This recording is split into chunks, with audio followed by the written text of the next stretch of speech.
Now we can start recording for the VOD.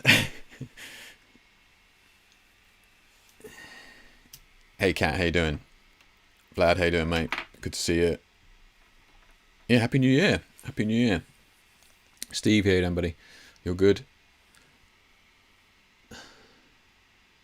Viper, I forgot no longer on Facebook.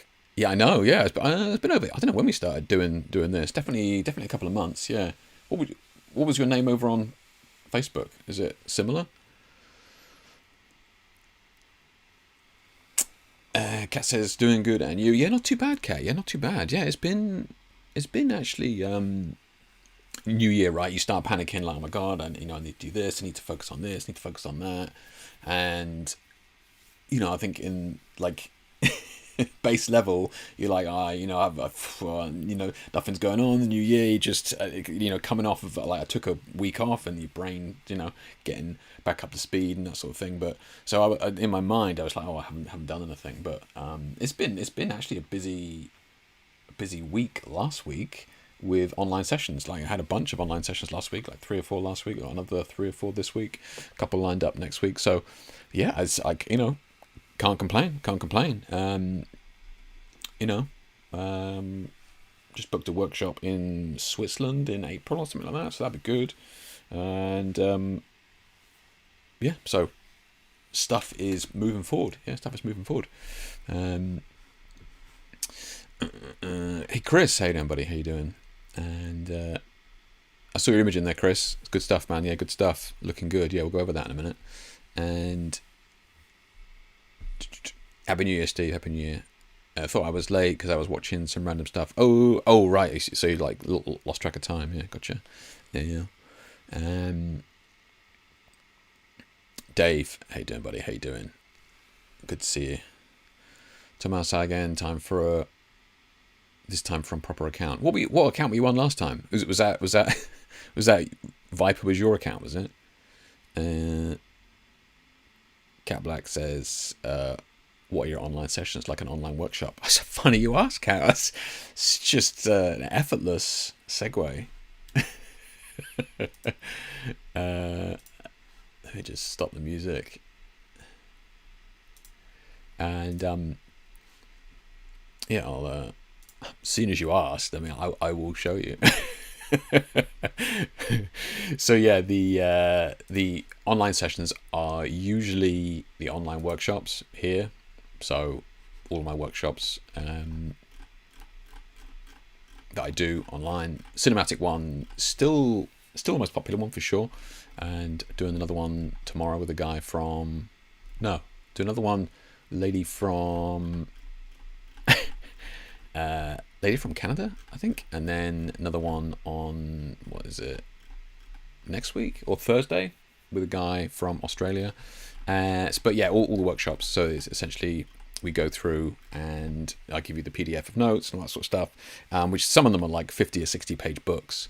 So they're not just like notes on lighting setups and that sort of stuff. They are fully involved kind of documents covering not only the theory behind what we're doing, but also obviously the practical side of it with lighting setups and that sort of thing. So yeah, there's all of those, and then the mentoring is one-to-ones, which could either be like the personalized retouching is by far and away the most popular one. You essentially send me 3, 4, 5 of your raw files, and then I edit them, from start to finish. With you watching, and then obviously there's a video of that as well, but that can take like 2, 3, 4 hours. Yeah, and then business advice as well. So yeah, that's the online stuff. So they seem to be trickling on, which is good. Yeah, a lot of sessions with you guys from all over the world. Predominantly the US, but there's certainly some European ones in there as well. Yeah, it's been good. Has been good. Yeah, it's always fun. But yeah, very smooth transition into that promotion there, Kat, which I thank you for. Steve, how you doing? Steve. You got the lurgy, mate. Nice. A bunch of people I know and friends and that sort of stuff had COVID over Christmas. Yeah, it's nuts. Yeah, that seems to be rearing its head again. No worries, Cat. No worries. Then they just logged on the wrong way. Oh, okay, gotcha. Yeah, no worries. Yeah, yeah. Hey, Ian, how you doing, mate? Good to see you. Good to see you. Right, what are we up to today then? We are gonna have a look at some of your images. If you're new here, then let me know, because I've certainly recognised everybody that's spoken so far. Maybe Viper is new, but yeah, what we do every couple of weeks, do a live stream and I go through your images. So let's have a look. So this was yesterday's post here, right? So let me just bring that up. So yes, this was yesterday's post here on my page, on my Facebook page, and then just get you guys to share your images. Just give that a quick refresh in the comments, and then we just kind of go through, have a look, see what you've been working on. A lot of the time I'll give some feedback, some tips. Nothing crazy. I don't want to publicly humiliate anybody live on stream or anything like that, but just be like, can consider moving this light here, and think about this pose, or what's the exposure of that key light, just stuff like that can kind of be smaller tips that will all add up to have a larger effect. And a lot of these will maybe bring into Photoshop, have a little bit of a play in there, see what we can do. And we got a bunch. Wow, I mean, you guys are off to a phenomenal start. Whew. There's loads in here, guys. Yeah, well done. Yeah, we've got some really high quality. I mean, as always, as if I expected anything less. All comments. How many we got? We got a good batch. It's nuts, the caliber that you guys are putting out. It's crazy, making me feel old, man. You guys catching up. I mean, that's good stuff. Yeah, so if you wanted to submit an image, by all means head over there and throw your image in the comments, and we'll have a look later on. Love the Edison chandelier, right, Steve? Nice, yeah, it's good. You haven't shared these yet, but like I was playing with I edited way more than I needed to, but that's because I was playing with a bunch of different kind of lenses and setups and that sort of thing. So like some of these are using like diffusion filters, as well as like these kind of like anamorphic style filters. This one actually turned out really well. All right, I think it's pretty cool.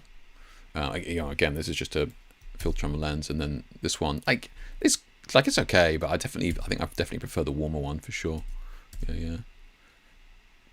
But yeah, this glow is really nice. This would be like similar to like a black pro mist or something like that. I think it's the was it Prism FX, I think they're called, and this is like the dream filter that they've got. So it's a really nice kind of glow without being too aggressive on the skin, which is kind of nice. So there is smoke in the room here as well, to give it this kind of haze. But yeah, so this is smoke. This won't be, so this first shot here that I took, this was with no filter, but you can still see the kind of glow from the smoke, which is kind of cool. Yeah, so no filter on this one, but yeah. A lot of fun to play with. These LED, so these are LEDs as well, but they still get hot. So I was kind of worried with these things, with the model being amongst them, of her singeing the skin, but they're not they're not going to melt flesh instantly like it would do if they were tungsten, right? But yeah, real cool idea to play with. And I'll probably turn this into a Technique Tuesday, but obviously there's a light on her as well here, sort of set real cool in terms of the tone. So probably, I don't know what, 10,000 Kelvin on the actual light itself, and then there's another light back here. You can see it causing some flare here, and that's just to give this kind of light on the actual face here, which is really nice. And that was set to like 2,000 Kelvin. So that one back there, nice and warm, and this one on the face, which is just out of shot here, is nice and cool, and that gives us this beautiful color on the face. Yeah. So it turned out really well. Yeah. This is the Velvet 58. Lens Baby. Pretty aggressive, but it seemed to be dramatically different with the F numbers. So like F2 or something was like milky, and then F4 was far clearer. But yeah, it was fun. It was fun. And this I think is the old Petzval lens.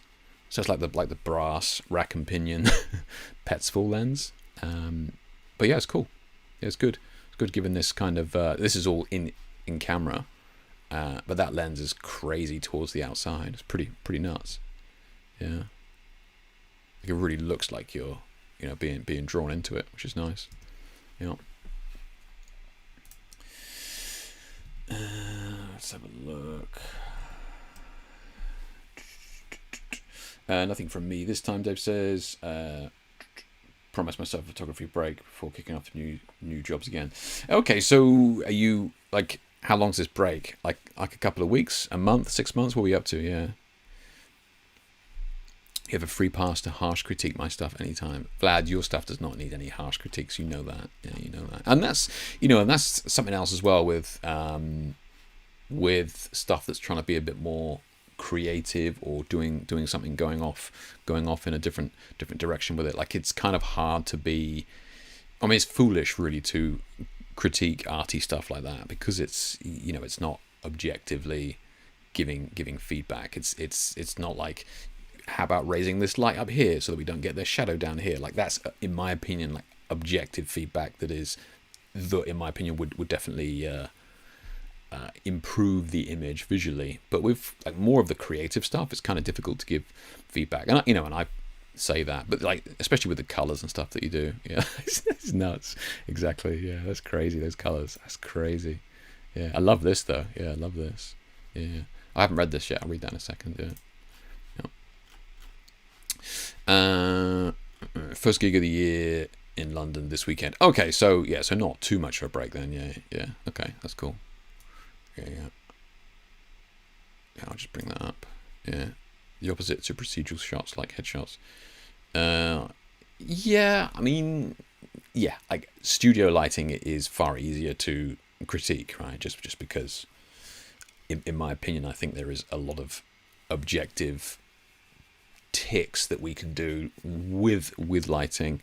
Like a common pitfall that I see, and I'm not calling out anybody here in particular, but a common pitfall is like overexposed key light is something that so many people kind of struggle with to begin with, and I don't know why that is.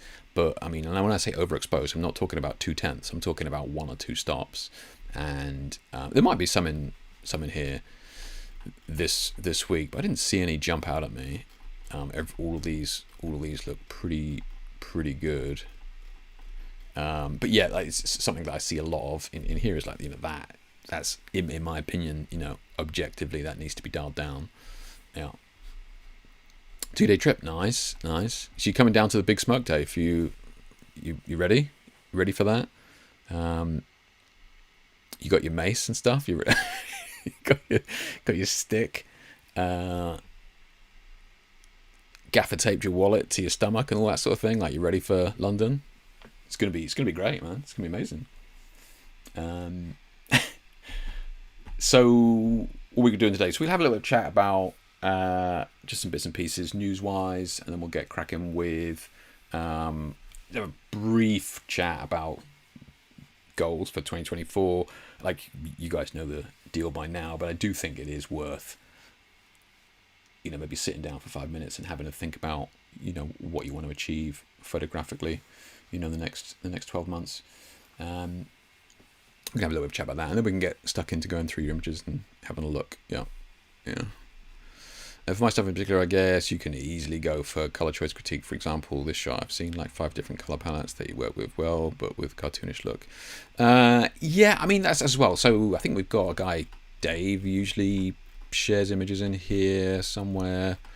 I think I saw one of his. Yeah, David Webb. So David is a good example. I usually pull his images out and just offer an alternative color grade in Photoshop, right? And that's not me going, this is better. It's me going, like, have you you know, this is a different way you could take this image, really just from a standpoint of showing you that there are different ways to go. And yeah, you are right in the, you know, maybe I will have a look then. Yeah, maybe I will take it into Photoshop and just do that. You know, that's just, where can we take it that isn't like that. Yeah. Again, it's just, you know, variety, isn't it? Exactly, Dave. What's the worst that could happen, mate? You'd be fine. You'd be fine. I mean, you got insurance, right? Obviously. Bring an interpreter with me. Yeah. Well, you know how to ask for a bottle of water, don't you? So, you know, like, as long as you can order water, I think you'd be fine.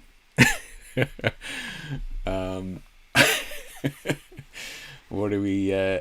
So let's have a look then. Let's have a look what we got going on in the news. If anybody's seen anything that news-wise that they want to talk about, then we can do that. What? You're not ready, Dave. You are not ready. Yeah, you are not ready. Okay, so a couple of bits then, and this section, just go through a couple of links in terms of products and bits and pieces that, you know, news or whatever, nothing crazy, but usually some links that you guys have sent me over the last couple of weeks and that sort of thing, so we can have a look at that. Yeah. Hey Paul, how you doing? Saw a new cool radio mic from Ilazani. I've never heard of them. CES is going on right now. There should be some gear coming out this week. Oh, really, Vlad? Okay. Do you know what? I did not know that. Okay. Yeah. Good shout. Yeah. So this one was sent to me from a guy called Web Stacy on email and that sort of stuff, and he was looking at getting a spot, right? And you know, I'm always banging on about these spots. I did a very in-depth kind of article on the spotlight that I have, which I absolutely love, but that is, you know, pricey, right? It is pricey. So this one was from, I always do this with my articles. Wow, it's just the article the other day. And then like 18 articles later, well, it's obviously gone. It's obviously into the void. Wish I could fix that. Here it is. Look, just put my hand on it, just like that. The Godox Spotlight. So this thing is absolutely incredible, right? But it's this section here that I love. This is just an LED light on the back there. The Godox SZ150R or something like that. Yeah. So yeah. But yeah, this thing, and it creates absolutely beautiful, clean, razor sharp light, and you're able to do a lot of things with it by bouncing light around, you know, carving it out like this, long exposure stuff. There's tons and tons of stuff that you can do. It's a very even light. So like I would put it up there, like top 3 modifiers in my opinion. And there's been more and more kind of not knockoffs, but like alternatives, right? So ways that we can get that. And this is similar to the optical snoot, but the issue with the optical snoot that some of you guys have got, and I have as well, is that it's got a heavy vignette because you're using one of your own camera lenses on the front, and that does produce this heavy vignette, so it's not as clean. So like the quality of light just isn't as high. So having something like these that has a specialist lens in it that is the same exposure from edge to edge creates a very clean and crisp light. And you've got ones, you know, expensive ones from Aperture, and they've got their knockoff company is called Amaran, I think, and they do like a smaller version as well, and they're like $300 and that sort of thing. And now Godox is bringing out this one as well, so there's like sort of mini versions, but these are purpose built versions. So this is the BFP and the BLP, so the L standing for LED and the F standing for flash, right? And what these are doing is they're creating this, and you can see, you know, very clean exposure, edge to edge, right? I mean, they're really labouring the fact that you can turn that around, like it's a revolution of the mind. But anyway, yeah, like clean edges, which is nice. I mean, if this proves to be half as good as it's claiming to be, I think it'll be excellent. And what is it? I mean, it's no way it's going to be $300, right? From Godox. I mean, it could be, but I don't know. Yeah, and again, you can adjust the ones that it, like the brands or the lights that it'll go on. So I haven't looked into it hugely, but the difference between the flash and the LED one, I think he was saying that you've got more space in here for the flash tube in the other one, and you know, this one is kind of closer and that sort of thing. I would need to look, but in my opinion, this, like, why wouldn't this flash work on an LED one? I think it would do, right? So I'm not sure why they've gone to the extent of making two. You just make the flash one and that would work on both, in my opinion. But unless the LED one is going to be cheaper because it doesn't need to be as heat resistant, and you know, it can be smaller and all those sorts of things. But yeah, so this isn't out yet. I don't know when this is out, but yeah, it could be something to definitely keep an eye on if you're, you know, if you have been interested in what you can do with some of these gobos. I don't know who they get to do some of these images, but they're horrendous. Yeah, this isn't so bad. This is nice. And there's all the bits in there. So the other thing as well is going to be the lenses that you can change on it. It looks like the lenses itself is actually smaller than some of the other ones, like the one that I mentioned. Like here, because these ones have interchangeable lenses, but the lens is damn near most of the unit, so they're very expensive to actually get a different lens, whereas these ones seem pretty good. It's pretty wide as well, which is really nice, and I'd be interested to see how wide some of these, like 48mm, how big the image would be in like a small room. Yeah, again, I'd have to see. Yeah. Yeah, maternity photographer I follow just got one of these new Godox ones. Looks good. So maybe, I mean, is it out? I don't think it's out. I mean, it could be. Like I said, this was just sent to me, and I hadn't heard of it, so I assumed it wasn't out. That's pretty arrogant of me. Have you seen it? Have you? So what is it? Godox BFP flash projection attachment.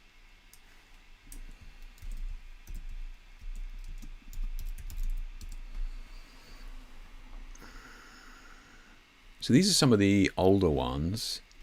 So 2 weeks ago, introducing. So maybe, yeah, I don't know whether it's out yet. These are the older ones. Yeah. Can't see it, but yeah, I will keep an eye on it. Yeah, you see, this is the spotlight that I've got there. You can see that, like, you know, 400 or 500 quid. So, you know, something that comes in at, you know, kind of half that is going to be very desirable for sure. Yeah. This actual one, Dave, there's no way that's the same one. You're a mod, Dave. Give us a link to it. Maybe they sent out reviews before release. It could be Vlad. Yeah, I mean, that's pretty common, right? That, like, people would have it beforehand. I mean, it's the same. I would get products long before they get launched. Yeah, you are right. Yeah. Okay, so I got the 19 degree. Well, the 19, like, it's going to be wider. The only downside of the wider ones is that is more prone to distortion, so a little bit of curvature at the edges, and you're more prone to having it like a slight vignette. That's really the only downside. Like, you know, I got away with mine, and like 36 degree. That's the widest ones that this one has. That's the widest it does, because it's more useful for working in small spaces, right? And even then, there's a little bit of vignette, but it's marginal. So, you know, in my opinion, you want to be looking for as wide as you can go without it being, without it having any of those downsides. Yeah, like the distortion and vignette. Yeah. And that answers you all the questions as well there, Steve. Yeah, this looks very front heavy as far as the mounting goes. Yeah, so what Vlad's saying here is that, and like those of you may have noticed that in some of the proper ones, like the big boy units, the actual mounting for the light stand is on the unit itself because it has a lot of glass here, right? And then the actual light is plugged into the back of it and acts as a kind of counterweight. Whereas these units are not like that. So they have like all the glass. So, you know, like to Vlad's point here. So the attachment is there, right? And then you got this entire unit hanging off the front here with all that glass. So again, I don't know, but yeah, I would be inclined to agree with you there, Vlad. So here we go. We've got the weights here. So the the longer lenses are lighter. Okay. Oh, flash projection excluding lens. Oh, okay. So this is the actual unit itself, which is 1.3, and then you get the lens on top. Okay, so which is another kilo. So you're looking at, I mean, even if you went the 150, you're looking at pretty much exactly two kilos hanging off the front of that mount. Yeah, not the end of the world, but yeah, you'd certainly want to be mindful of it. Yeah. Especially if you were in a small space, I would have gotten 36. You can always go it down. Yeah, exactly. Yeah, you can always go it down. Absolutely. Or I mean, that mine's got whatever they're called in there. I forgot what the word is. Like doors that you can sliders, whatever they're called. You can make it smaller as well. So I have the aperture version, which is a really nice one. Yeah, it looks exactly like the Godox one, which it does. Yeah, I use the LEDs, and it also works with my Godox 300. Will not work with the AD 600 and 200. The bulb will hit the glass. So luckily, yeah, what you're saying there is exactly the issues that I ran into. I cannot use mine with any flash, because like you said, like the bulb gets in the way. And even when I did kind of jimmy rig it to work with an older flash unit that didn't have a protruding bulb and casing, it wasn't as clean in terms of the actual light that came out of it. Wasn't as clean compared to the LED. So so the Godox one here would, in theory, like negate that. So this would be another step between. So you'd have like the optical snoot that you can get for like 99 quid on eBay, which is fine. You use your own lens, and you're going to have in my opinion, fairly heavy vignette, which is very difficult to work around. Then you'd have something like this. Then you'd have something like mine. So you're going to have that. Yeah, I think this would certainly fill a gap, and I would keep it in mind if I ever needed to use the spot with more power and I needed a flash. I'd be interested to see how these fare, because I won't be able to use that with my flash. Yeah. Can put the link in, but yeah, it's up on AliExpress. Okay, yeah. Paul says use a Godox Ambassadors. Gotcha. Yeah, nice. Okay, so that's exactly right. That makes sense then, Paul. Yeah, interesting. So what was your original comment then? Yeah, maternity photographer I follow just got one of these. Godox looks good. Okay, so yeah, so what she's doing looks good. Nice. Okay, yeah. And got this front heavy problem with my free world lights. The mount is in the middle of the unit, but no matter what adapter you use with it, the balancing point shifts forward quite a bit. Yeah, and again, it really depends on the light as well. So some lights you'll be able to really crank that light, firmly in place. Like the old Bowens ones were just kind of discs that kind of just, you had to crank, and you'd often just strip the threads. I remember in the studio we stripped so many threads of the lights because you just, over time, those discs just became smoother and smoother and smoother.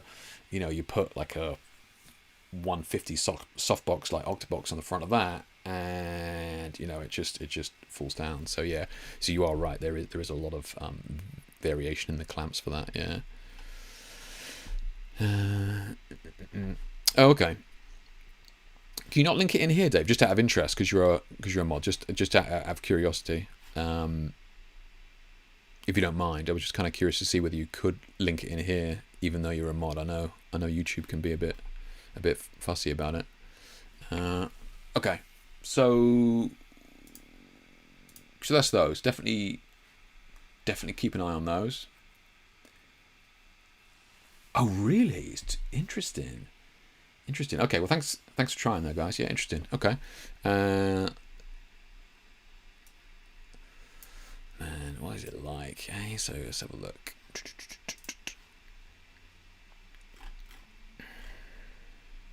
Nice one, Dave. Good work, mate. Nice.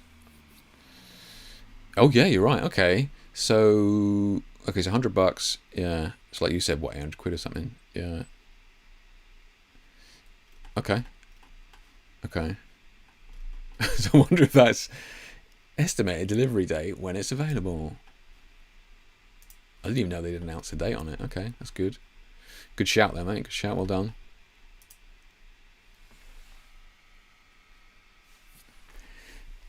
That's super expensive. I gotta be honest. That's really expensive. Look, we'll wait until we see real prices elsewhere. That's really expensive. Yeah. What do you pay? Like, does the light come with that? Like, I mean, that seems. Why wouldn't you just buy a big boy version? That seems crazy, right?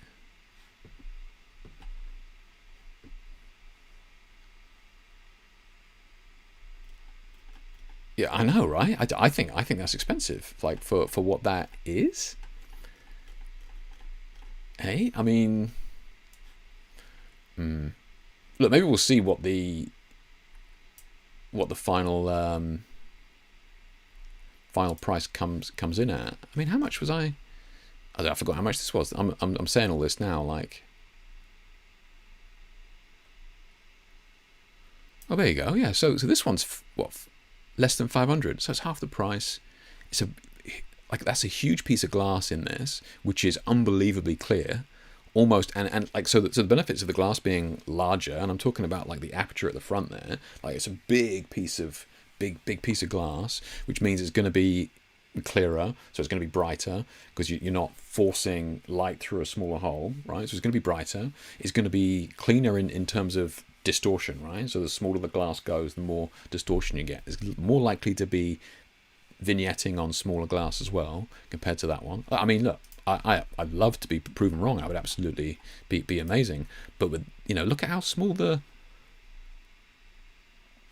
twice the price. I don't know, sus. Yeah, sometimes vendors there just put a super high price and they have the real price. Exactly, Sterling. That's got to be right. Yeah, it's got to be. Yeah, I'd be amazed if it was anything like that.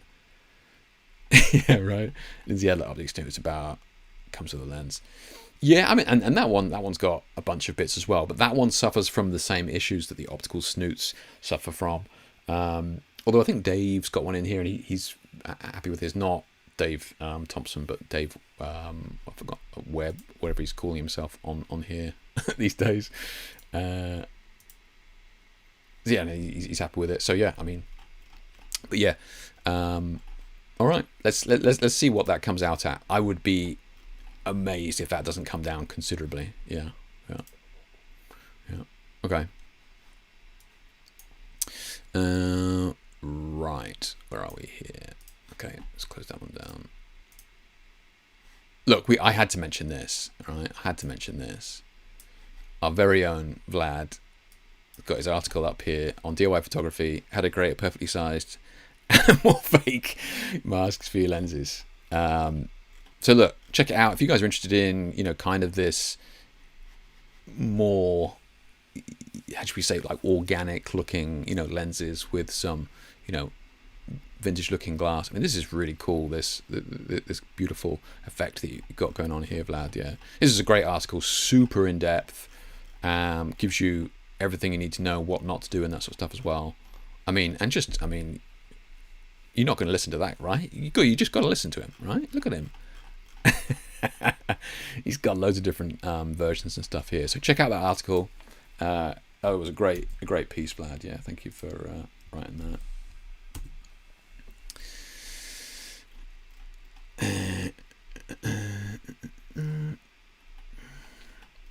Can't get my studio dark enough to actually use these well. If I was using LED, maybe the studio would set up a little light. There's the other thing as well, Paul. Yeah, if the studios do need to be dark, unless you're using flash, then obviously it doesn't matter. So the optical snoots, like the one that we were talking about, or the these ads, look, or I mean, how targeted is that? What was that? Within minutes, it got a targeted ad to us. It's just crazy.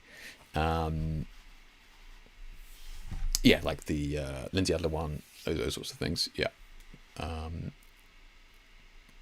ones that you can use Flash with are going to be better for brighter rooms. Yeah. Yeah. When they go in on their New York holiday, which lasts sometimes a couple of weeks, vendors will jack up the shipping costs on products to astronomical amounts. Gotcha. Okay. And they go on their New Year holiday. I was like, New York holiday. Nice, man. Where they last time there was a couple of weeks. Gotcha. Okay. Fair enough, Sterling. Yeah. Okay. Some petapixel as well, but they somehow cut the part out about the size. So all the important information transfer. That's good that you got it on petapixel as well, Vlad. That's really good. That's really good. Yeah. That's good stuff, man. Yeah, the modeling light on the AD400 is pants and so hard. Let's just see what's going on. Exactly. Yeah, the modeling bulbs on them.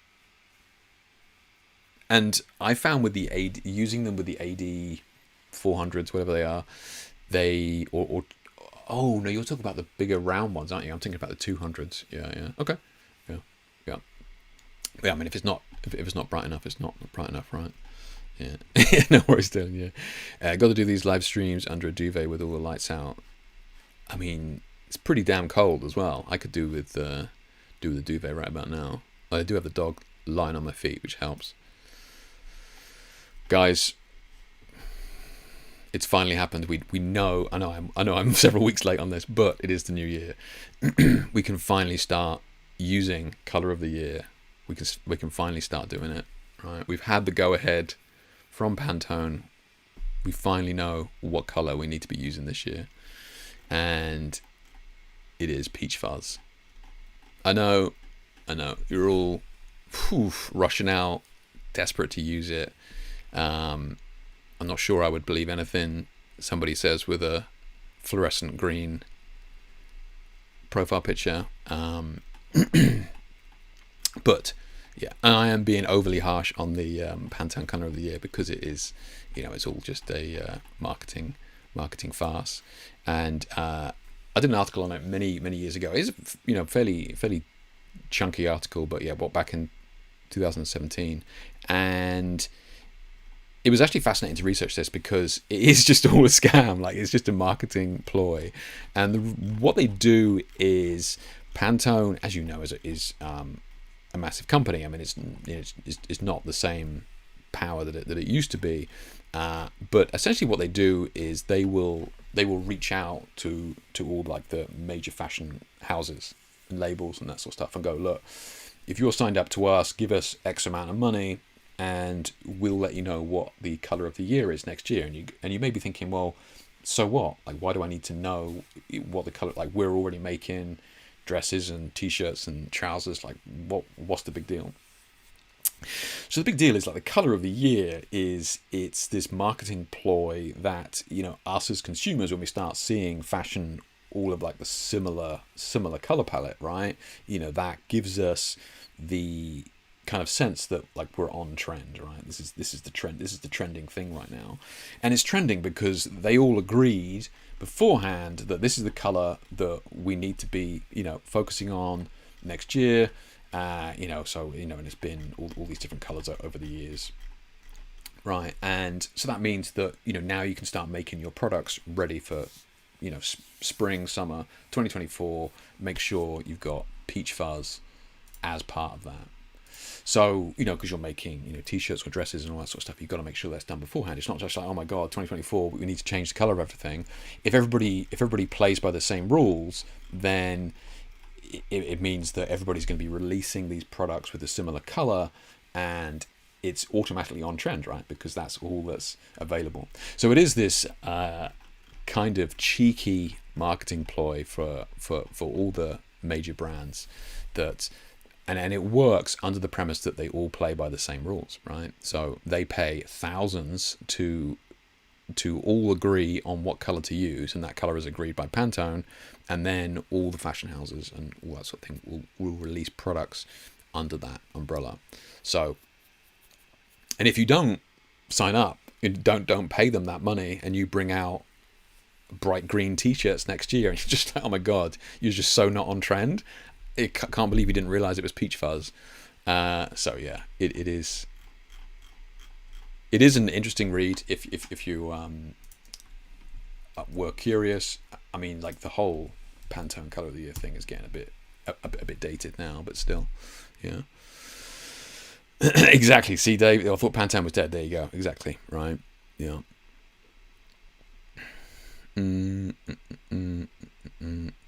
Okay, Steve. No worries.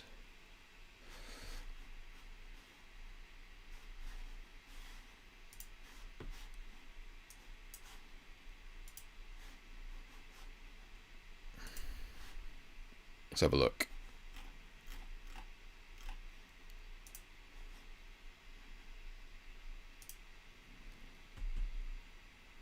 Okay, well done. Right, well done. Okay, so that's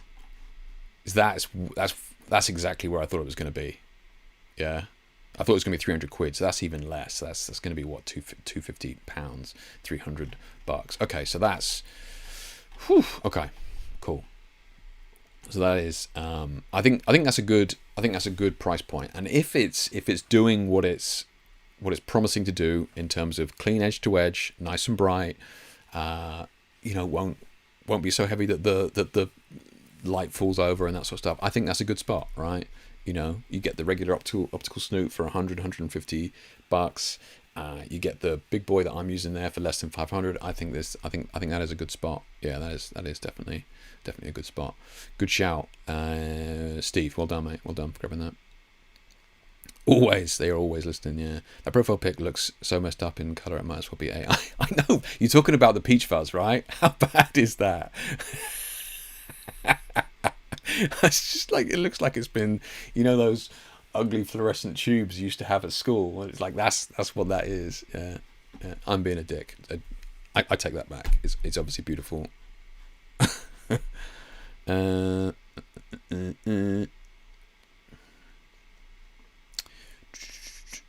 When I used to work in retail, there was a year where the fashion colours were poo brown, purple, and lime green.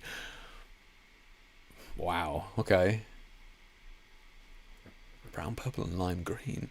Jesus. When we working in retail, is that in the 80s? You working in retail in the 80s, Twixler? I mean, no shade. They wrote like presets be updated. Updated to what? Oh yeah, gotcha. I need to get on that. It's true, actually. You're right, Davey. I do. Yeah. I take it as a fun challenge to do my sunset selfie in the right orange tone. Yeah.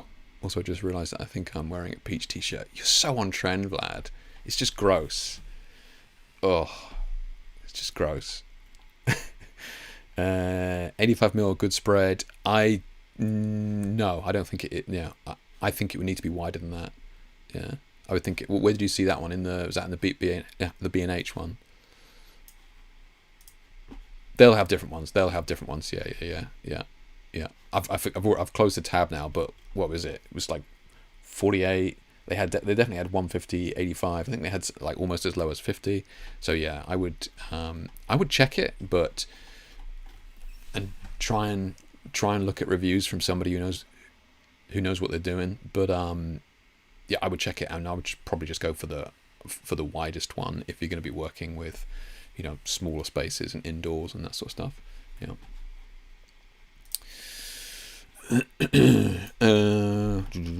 It's like they explored the MK for the way. yeah, that's exactly right, bud. Yeah. It's the 90s, really. Jeff Fresh Out was cool. No shade here, mate. Honestly, yeah, early 90s though, right? Yeah. Okay, so peach fuzz we can forget about. I shared that link. That's good.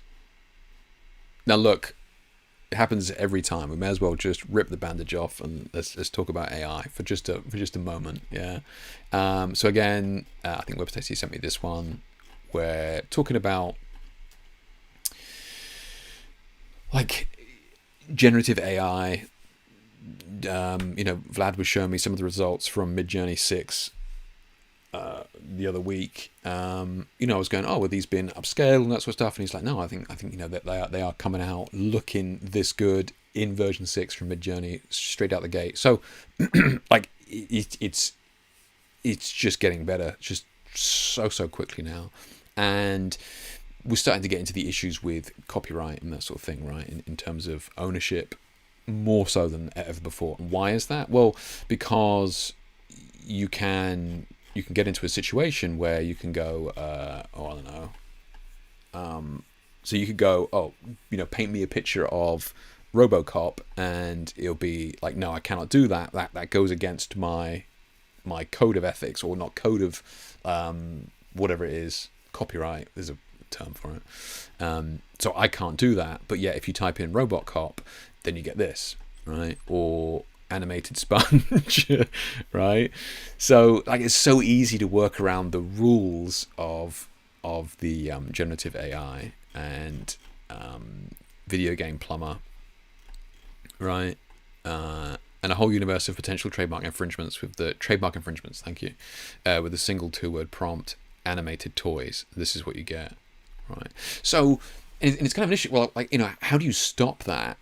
And can you stop that? I mean, because like, if I was to say to any of you, like, video game plumber red outfit, like, all of your brains, this is what semiotics is as well, like, all of our brains are going to go to that. If I say to you red soda can, like, all of you are going to go, in your mind's eye, you're going to have a Coca-Cola can, right? Like, this is how it works in terms of branding, but also semiotics of color and all those sorts of things as well. So I think people are getting bent out of shape by this, but I cannot see how we're ever going to get away from that when there's so much of that happening to us as well, right? Like, that's how we work, and then we're like outraged that this is how AI is working. Yeah, that's the same thing. It's so much, all that data is out there. It's seeing what we're seeing. Of course, it's going to draw the same conclusions, So I don't think that they're going to get around this anytime soon. So why is this an issue? Well, it's an issue because you'll start to find more and more brands and companies will like, it's just, you cannot use anything like this because it's just not worth it. We may infringe on somebody else's copyright without knowing, right? So you may go, I just want to get some, droid from classic sci-fi, boom, like, I didn't know that this was somebody else's proprietary license, whatever it is, so you're going to get into a situation where companies are just going to be avoiding this like the plague until there is some way to like stop people from infringing on it, which I can't see is going to happen. I cannot see how we can get to a point where, like, how is the AI going to know that this is from Star Wars? I mean, it knows because that's the data it's looking at. So how do we stop that from happening? I just think companies will be avoiding this like the plague for a very long time to come, which in my opinion is a good thing, right? So this is saying it's bad, but in my opinion it's a good thing that it's actually got to the point now where it's just way too risky for companies to actually use. Yeah. Yeah, right, Dave. Yeah. Let's have a look.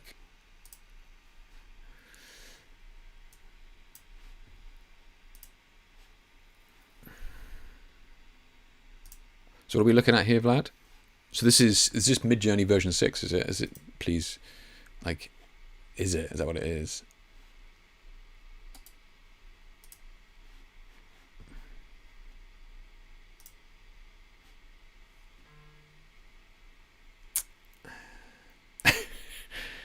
Yeah. Look, I mean, some of us could sit here and analyze this for a time, and we could go, oh yeah, I can see that it's kind of AI, but like you're not the target. Me and you are not the target audience. Like 99.9% of people looking at this image are just not going to know. It's AI portraits that are getting stupidly good. Yeah, right. So, and you were saying this is pretty much straight out of version 6, Midjourney, Vlad. Thomas says it's kind of funny how everyone is in awe of the so-called AI while Midjourney generates images with parts of watermarks ripped from the web while learning. So Thomas, yeah, that's exactly right, and I'm going to get onto that in a minute. In fact, we'll talk about it now, seeing as as soon as you brought it up. But yeah, a bunch of you sent me a video from Pix Imperfect, right? And like the recent one here that he did, blind tests, AI versus real photo, can you tell, right? And you know, it's a little bit of fun. He's just obviously filling up some content over the whole day period, until he gets on to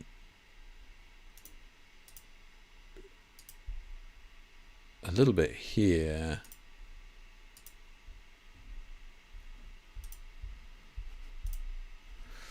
So can you guys see that?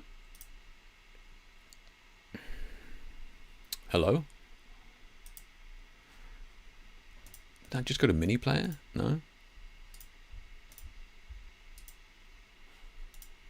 So you see these lines and stuff here. So what's actually happening there is that these images are getting data from stock libraries, right? And that's watermarks from stock libraries. So that's what these grid patterns are that we're starting to see on some of the landscapes generated by these by AI. So they're actually including these watermarks because they're so prevalent in the images that they're looking at of landscapes that they think that that's what should be there, right? So another example here. So you guys might not be able to see that, but I think I looked at it. I grabbed some screen grabs here. Yeah, you can see it here, right? So you've got these grid patterns from that.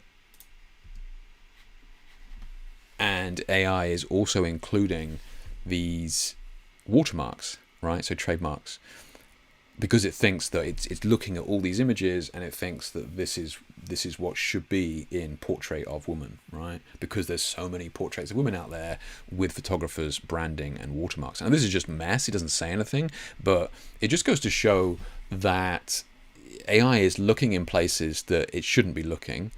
And we're being told by the companies, oh no, yeah, no, the AI is only looking in these certain areas and doing these certain things and all that sort of stuff. And I mean, it's clearly not, right? It's clearly just going wherever it wants and looking at wherever it wants, especially when it's going through Shutterstock and that sort of stuff. And like, I find this hilarious, the fact that it's looking at so many images from stock libraries that it thinks that this is what should be in the sky. I find nuts. Yeah, I think that's brilliant. Yeah. But yeah, fun little video from Pix Imperfect, killing it as always. Check it out.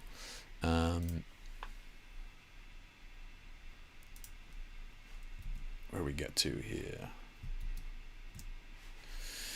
So what did I get to?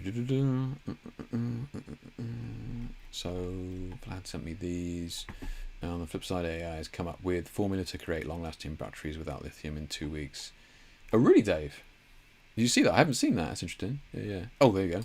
Got a link. What legend, eh? You guys are good, aren't you? Eh?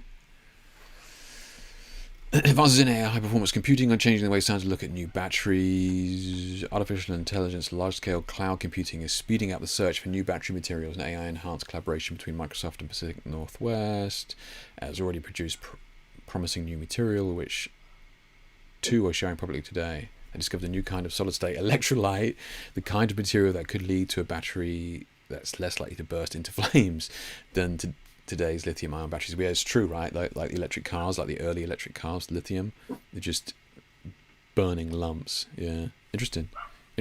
Yeah. Good shout on that. Apologising, hear my dog barking at another dog outside. Yeah, the portraits are getting nuts now, Vlad. Yeah, you're right. It's crazy. Yeah. Come on.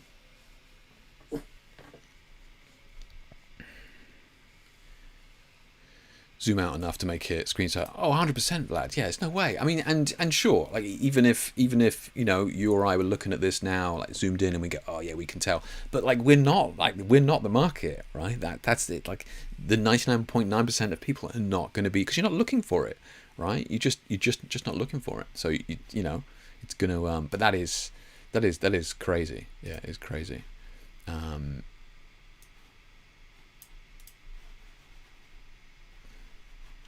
nuts, isn't it? Absolutely crazy.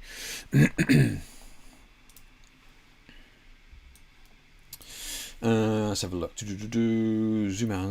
We're only in trouble if everybody wants to look like a Viking. Sometimes we can see the images are fake because they look just too perfect, but it's getting harder and harder to tell. Okay, no, absolutely, yeah, absolutely. And I think it's kind of different as well when we're like going, oh, can you guess which one's real, right? Because you're looking for it, but you know how long we all spend looking at images in reality. Yeah, let's be honest. Like we're spending split seconds, so we're not. We're just not. I mean, I've been duped. We've all been duped by it. Yeah, for sure. Yeah. I just wish we would stop calling them photos. I've seen AI is getting really bent out of shape when people ask if their work is AI. They want everyone to believe it's photography. Yeah, so there's a couple of good photographers that I've followed over the years, and look, we've just been talking about, we can tell, right? And I can tell that he's posting AI work. I mean, and he's a really good photographer, and he's not putting he's not putting it in the description. He's not putting it in the hashtags. I'm just like, don't be a dick. Why are you doing that? Without saying it, but you're better than that. It's just, you don't need to do that. It's just yeah. It's not a good look. Yeah, it's not a good look. Thankfully, I mean, there was a bunch of people who were, doing Midjourney and, AI and putting it in their profile, right? I think they've kind of gone back on that, and they've kind of deleted those images, and they've started up a new profile. There's a bunch of photographers out there that do that.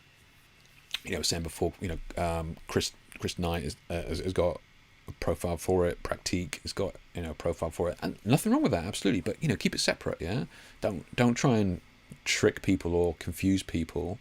And calling something that it's not. Exactly, Kat. Yeah, just fine, do it by all means, but just own it. Yeah. Trained monkeys. And my dad was telling me about the battery news. Need to get buying stock. That's true. Yeah, that's true. That's the sort of thing my dad would say as well. Yeah. There was a photographer's work that it's so good, and I couldn't work out how he was making all this work. Turns out it's AI. That's like, Paul. That's it, right? That happened to me, and we spoke about this months ago, and you feel betrayed, and it's weird. It's like, why should it make a difference? Because you're enjoying the art. You're getting this hits from it. You're getting the endorphins. It's like, wow, that's really nice. It's gorgeous. And then you find out it's AI, and you really feel betrayed. And it's kind of a weird feeling, because that shouldn't make any difference, because you're getting the enjoyment. What difference does it make? But I think us as creatives and artists, we got a certain amount of respect for the process, right? I don't think there's anything wrong with that. I wouldn't go to a fancy 5-star restaurant and then order burger and chips, and they bring out McDonald's. And look, I like a McDonald's burger as much as the next guy, and it would taste good, but I would feel kind of betrayed, right? Did you enjoy the burger, sir? Yeah, I did. So what's the problem? Because I think that you're being a bit you're being a bit cheeky by trying to mislead me here, right? So I think we need to be honest about it. Yeah. I've had models send me images saying they'd like to do a shoot in that style. I tell them it's AI. Latest one was burning carousel ride. Turns out, wow, yeah, that's nuts. Yeah. Hey David, mate, how you doing? I want to buy one of those. Torture, yeah, exactly. Yeah, take hashtag when using. It's respectful to others.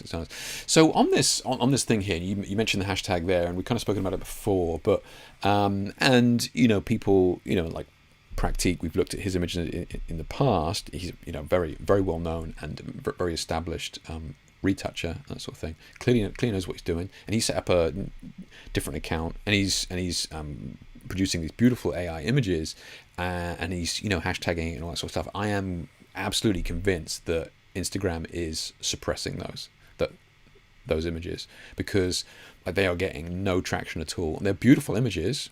I mean, it's AI. Yeah, let's not beat around the bush. It's not unbelievably difficult to do, and they're getting no traction at all.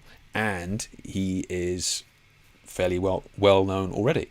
So I'm convinced that Instagram is at the moment suppressing them. I don't think that'll last forever, but yeah, I do think it is keeping them down. Yeah.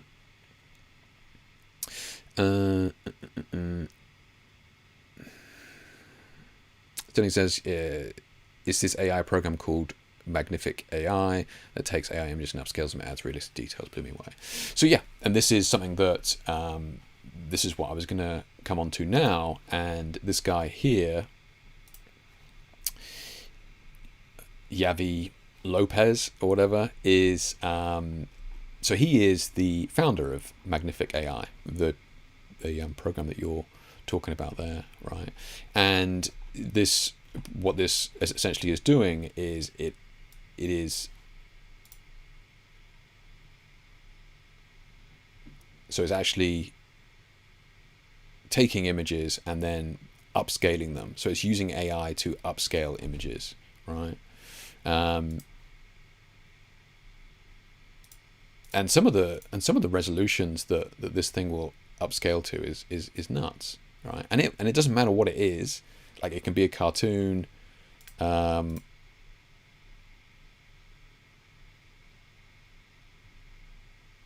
it's adding all that data in there. I'm sorry if you had music. I forgot that the music's on.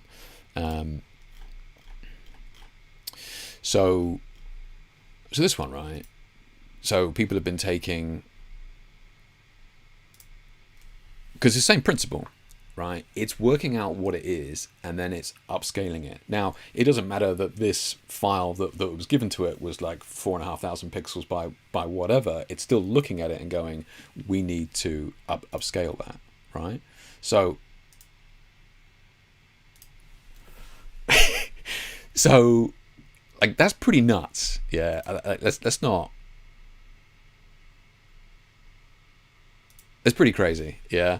So it's doing a huge amount of computational work there, going, okay, this is a face. I know it's a face, so it needs these details, and this is where the light's coming from, up here, and it's doing all of that. Okay, and I mean, there's a bunch of these that he's got on here. Got to be careful on Twitter because it's the Wild West on Twitter.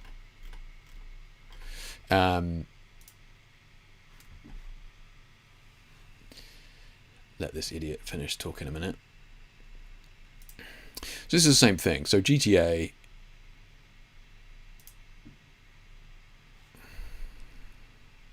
so you guys will have all seen the GTA 6 trailer, right? And so he's just taking stills from that and then running it through this program and upscaling it using Magnific AI or whatever it is, and the data that it's adding to these images. So but we're still working in stills here, right? But a movie or animation or whatever it is just a series of stills. I mean, look at that image there of that, like the so, you know, we will get to a point where we're able to apply this, you know, detail enhancer, frame by frame onto, you know, movies and that sort of thing. And those of you that are old enough to know, to remember, you know, back in late 2010s, I mean, like, the detail that's going on in the background here, it's nuts. Yeah, those of you that were around like the late 2010s and that sort of thing remember skin smoothing software like Imagenomic and Portraiture Pro and that sort of stuff. I'll just show you that one again.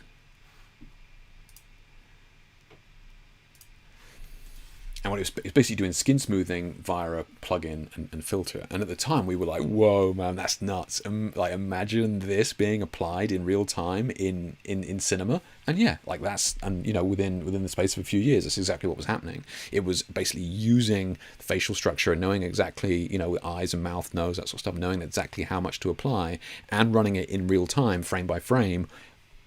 In movies, I mean, it happens in most modern phones now. Front-facing camera is skin smoothing in real time, right? So this upscaling thing is just going to be I mean, I'm calling it upscaling because that's kind of what it was originally designed for. But that's, I mean, look at that. She looks so real, man. That's nuts.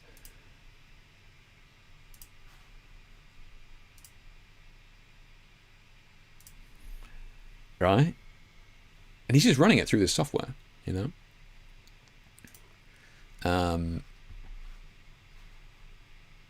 So again, there's another guy doing it with like a whole bunch of stuff. You know, so he's just basically playing around with it from, you know, upscaling old school. Because you can tweak it. It's not just turn it on and off. You can give it, you know, prompts, like extra bits of information. You can kind of. Oh, I'm not signed in. Okay, thank God. Yeah, I think you can get. Oh, here you go. So it says here, right? So on the Lara Croft, it goes. So I also wanted to upscale Lara Croft from PS1 to super high resolution mini step-by-step tutorial. First upscaling, so preset standard, creativity 3, HDR 0, resemblance -1, prompt, screenshot, detailed eyes 1.2. So like you are kind of giving it. Okay, this is where we want to go with it. So there is. It's not just you don't just click a button and off you go. So you can interact with it a decent amount as well. Yeah. So it's kind of crazy. Yeah. And this one's he's got a bunch of ones in there as well.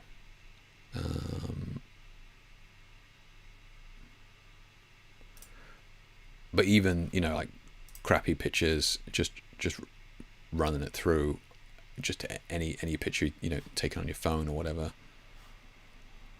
The amount of data that it adds back in, right? It's giving this damn crow a face and stuff. But you know, old school images as well, you know, which I find kind of interesting. So what he was doing here was like he was passing it through once, and then he was taking that image and passing it through again, and because like the first one, well, I think that is the second one. So and he was kept stacking it, and which is kind of interesting. So you are able to go, do you know what? Let's add even more data, even more detail, and you just put it through again. Yeah. So I haven't tried this out myself. If any of you guys have, then by all means, let me know. But yeah. So again, he's grabbed one of the screenshots from the GTA 6 trailer, right? And the amount of information that it's adding into that screenshot. I mean, because when I saw the GTA 6 trailer, I was like, whoa, this is nuts. Like the quality is insane. And you just like, it's just crazy, you know? And it does give you some idea that this could be used in video games and that sort of thing, running in real time, which it may well do at some point in the future, right? So, yeah. What did we get to?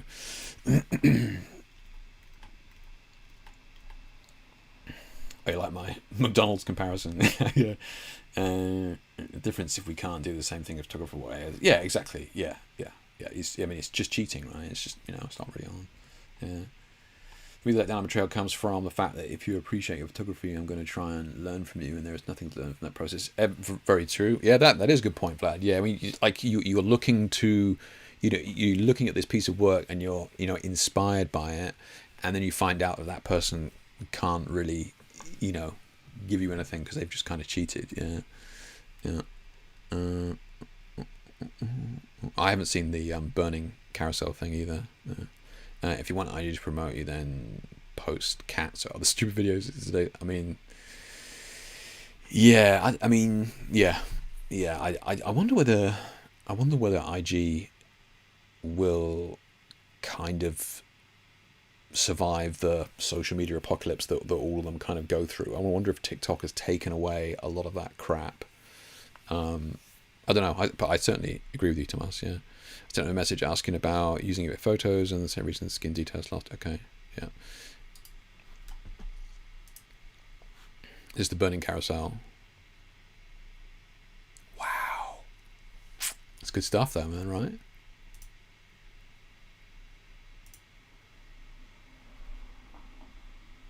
Yeah, nuts. Lara Croft, yeah, exactly. Yeah.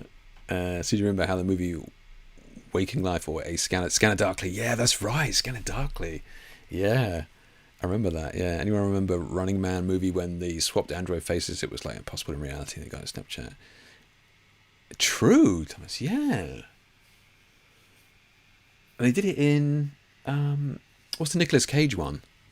It's like like Broken Arrow or something like that. I forget what it's called. Or what's Nicolas Cage one? Not Broken Arrow. What is it? Yeah.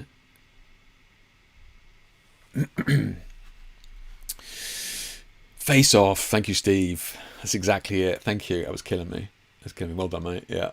Face Off. That's because they do that in there as well. With the weird two-face. I mean, it's close to us, but yeah.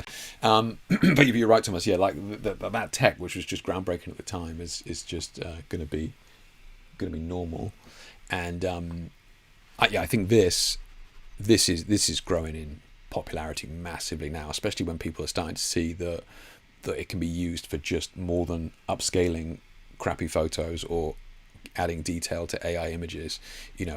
Running this in real time is going to be a reality. Even we've spoken about Unreal Engine in here as well before, right?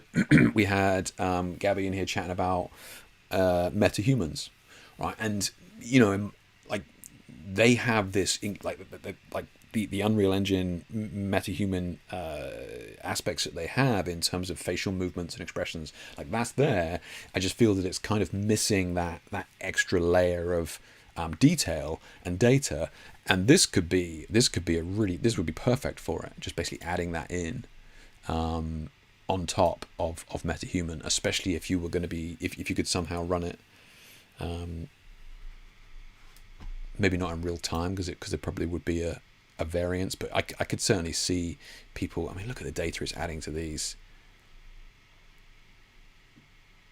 That's crazy, right? Nuts. Check out. I mean, there's a bunch of videos here, but yeah, check these out.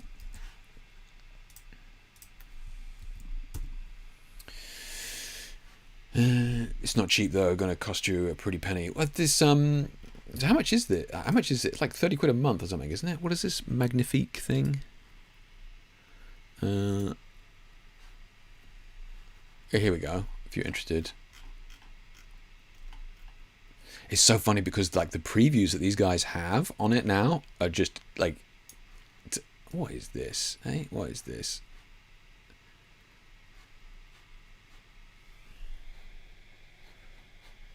Actually prefer the before, but okay. Yeah, so how much is this? Has this got pricing on it? What we got here?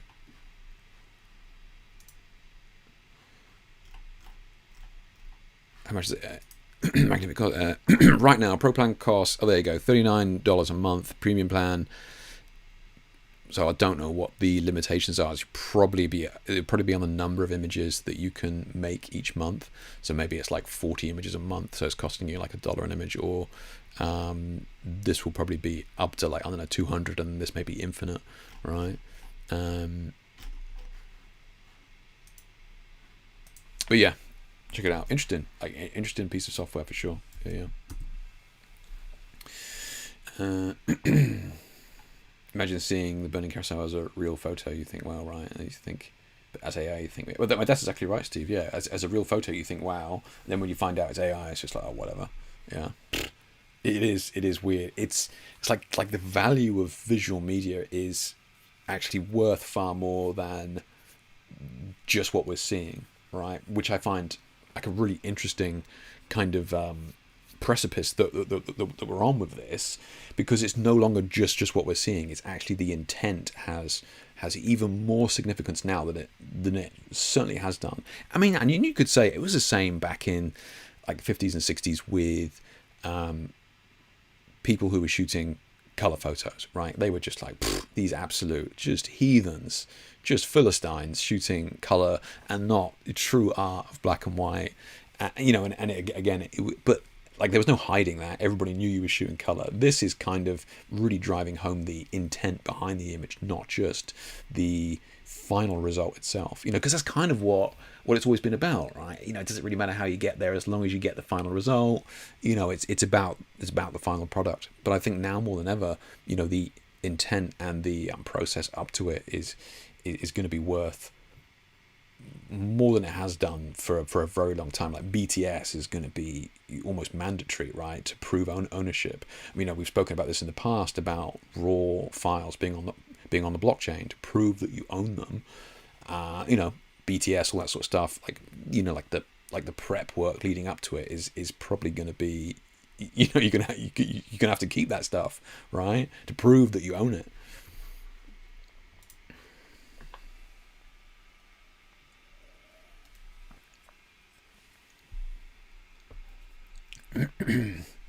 You're right, Thomas. Yeah, and that's the issue with all this, with trying to do it in real life, is that like the budget goes from what a Mid-Journey subscription of what $30. It goes all the way up to 10 grand, 3 grand, something like that. To do a shoot, to get everybody there, to get safety, health and safety. It's through the roof. So, is it really worth it? Right?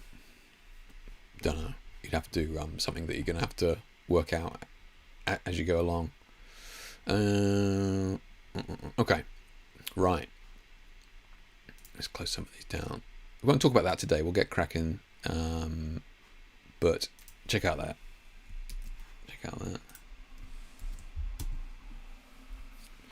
GTA video as well. Okay.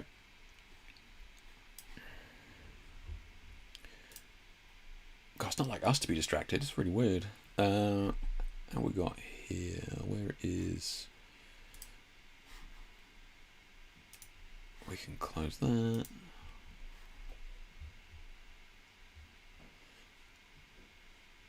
Okay. Right. Let's have a look at some of these images. What are we doing for time? 8:20. Okay.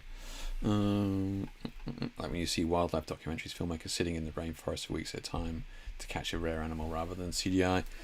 Yeah, true, right? I mean, that's right, Steve. I mean, where do we draw a line on acceptance for that? And is it, and I'm not casting nasturtiums on anybody here, but I have a feeling that there are several people in chat now that are, a little bit more mature, like myself. How, like, do kids care? Like, they're seeing AI generated, like, do they care?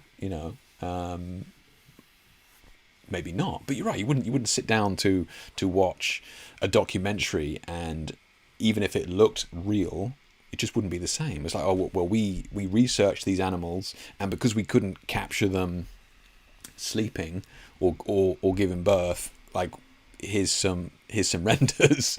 Be like, that's just weird, right? Yeah.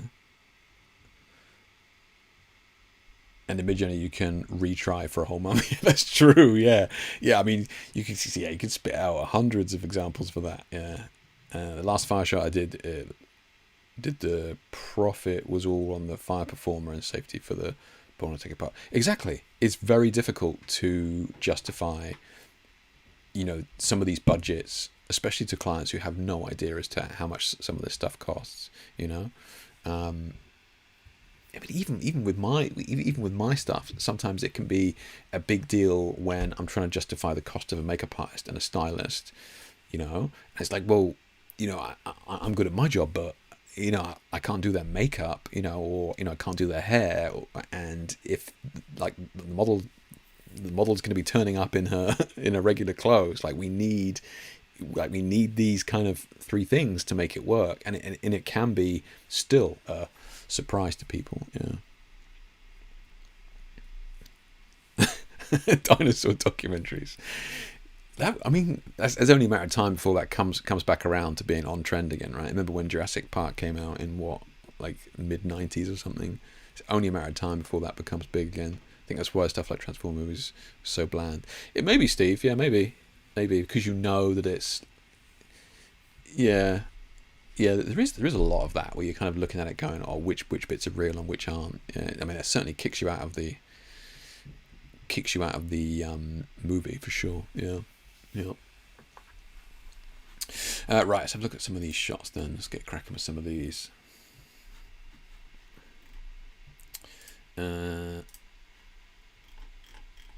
Okay.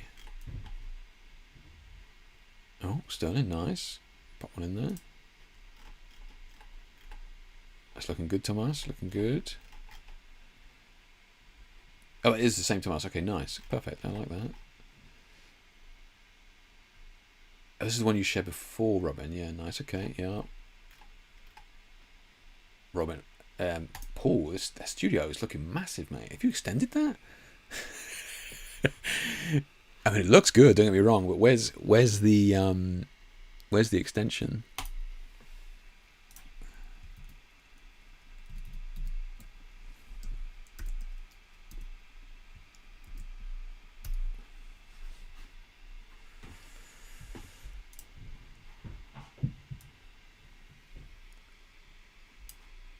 I was seeing if we could.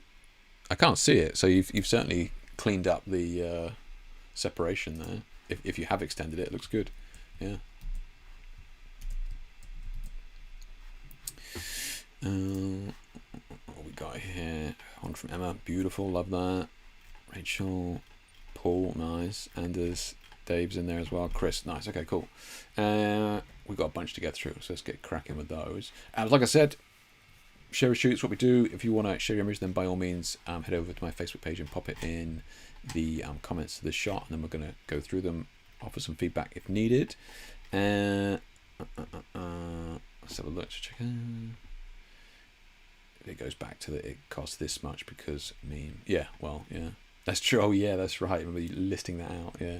So you said some of us here are odd. I had a screenshot in the comments under my photo to make you laugh. I didn't want to know. Oh yes, no way. I was all done manually. Gotcha, Paul. Okay, that's why. Yeah, nice. Okay, that's probably why I couldn't see a join. Yeah, because I've seen a bunch of those joins from the generative AI because it doesn't fully seamlessly do it. You have to do some work on it. But yeah. Okay. Right, let's have a look at Alessandro here. This is my last gel shot for 2023. 2 LED lights on the background, red and magenta, +1 gelled light on the lower part of the subject, and +1 white beauty dish with grid as a flash. Developed in Capture One, Fine Touch, and Photoshop. Okay. So we got a lot of color here, which is good. Yeah, ton of color here, which is really nice. And I'm trying to work out 2 lights on the background. Oh, okay. So we got the red kind of out here, and then we got the magenta back here. That makes sense. +1 gelled on the lower part of the subject. Yeah, down here to the blue. +1 white beauty dish with grid as a flash. Okay, so nice. Yeah, we got a ton going on there, and so I'm just trying to work out in terms of the exposures and stuff here, right? Because this seems pretty bright. So this is kind of what we were speaking about earlier on about objectively like exposures, especially on the face, like that. Those of you who've done my workshops or training before know that I'll have objective lights and subjective lights. So an objective light is usually the key light, and what I mean by that is it has to be objectively correct. You can't overexpose the skin by like 2 stops and go, that's a creative decision. I mean, you could, but you're not. So it kind of needs to be correct. Now, like a fill light is a subjective light because you can have a lot of fill light, or you can have a little bit of fill light. There's less room for it's right and wrong there. It's more up to you. A hair light is the same. You can either have a lot of hair light or a little bit. So there's again more subjective.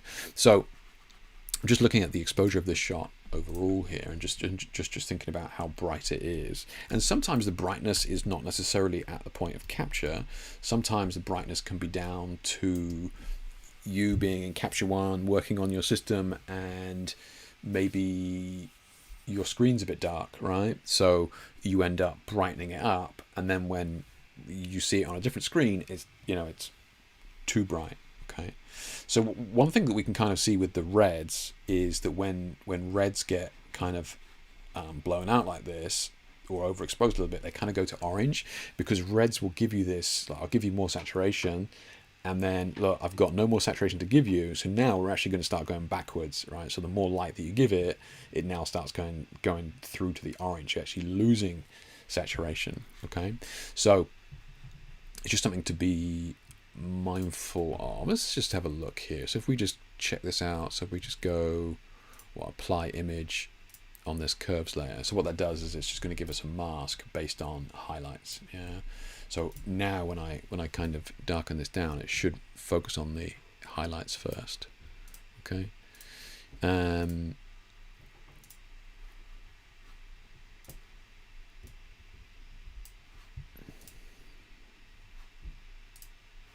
So already we can see that we're just bringing in some of this, just bringing in some of the brightness off the face there, and you could do the same for the background as well, right? So you just darken down that background a little bit more.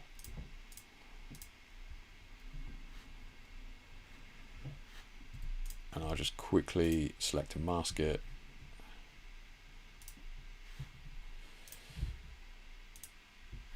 So now we've got her, we want the opposite there. We just want to darken down the background, so we're just going to invert that. And then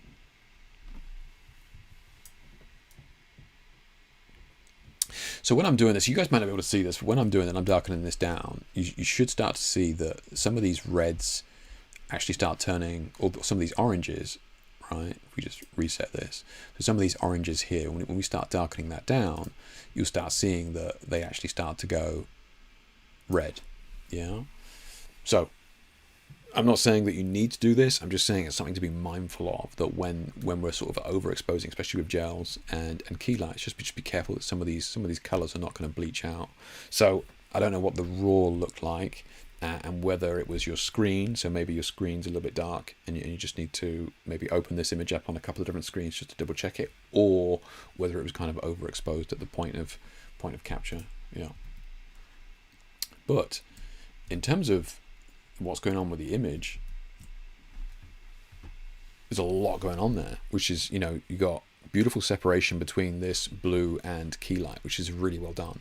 So what a lot of people will get wrong with this is they'll have this fill light kind of washing up onto the face and that sort of thing, but you've got this nice synergy between pose and light, which is, she's got her arms here, which is blocking that fill light from sort of falling onto the face. So I think that's, you've done a really good job of separating that. I also like the they've got the dynamic pose and stuff there, so I think it's good. Just check that brightness. Yeah.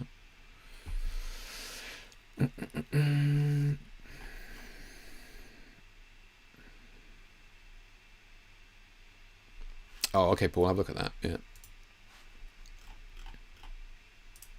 So we got Mike Connolly here. So while being based in Tokyo, I've been trying to emulate some of the looks of Japanese 1960s print ads and photography of that era. This was shot with natural light through a large studio window around 3 p.m. Try getting long shadows to make the golden hour glow. Makeup and fashion were a collab with the model, hair and makeup artist, while posing and the angle were adjusted carefully to get the classic 1960s directional lighting look alongside the natural shadow stylized framing. Okay. Any feedback to better help stylize this shot through post-editing would be appreciated, as well as any recommendations with techniques and lighting to better recreate 1960s look in the next attempt. Thank you as always. Okay, Mike, it's a cool idea. I love the principle that you're going for here, especially the inspiration that you're taking as well. So what are we trying to do here? So you're looking for some feedback on how we can work in what 19. Let's have a look. So Japanese 1960s print ads. Let's have a look.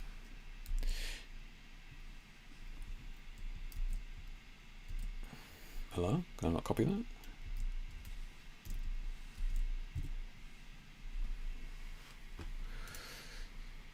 So, and this was similar to Western ads at the time as well, just from looking at this.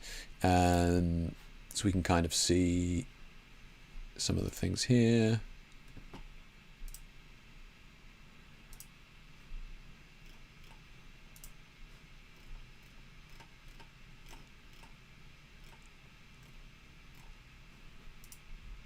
Yeah, and this was like, so it is a similar vibe to what we had as well.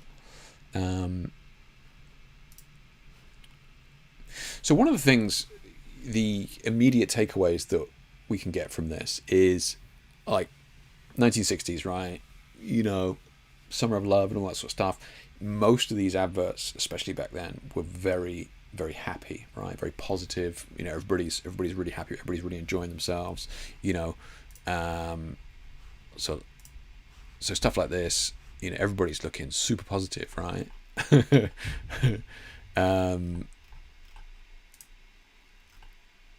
So that's one thing.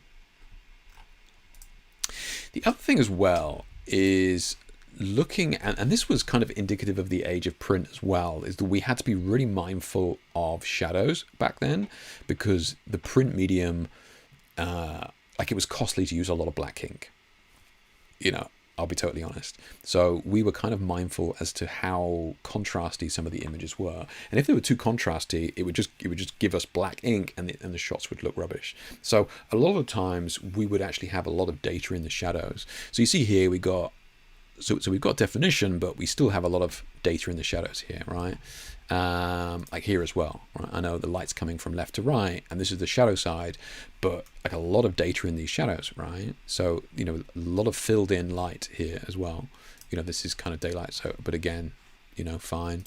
Okay, the hair's black there, but there's still a lot of data in those shadows there as well. Here as well, right? So, and you know, so less contrast, you know, ease off on some of those heavy shadows. And I'm thinking about, you know, how can we, you know, at the point of capture, depends how kind of, you know, cheesy, for want of a better word, you wanted to go with it, but yeah, happy. And then we kind of want to look at how contrasty those images were as well. So let's see, let's take this and just have a quick play, and let's open this up with kind of those things in mind, right? So I'm not sure how much data we've got here, but let's see what we've got here in terms of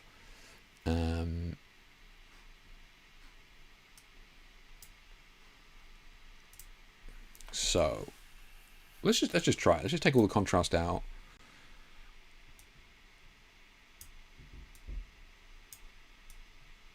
And bring up as much data as we can in these shadows, right? Let's see what we can get away with.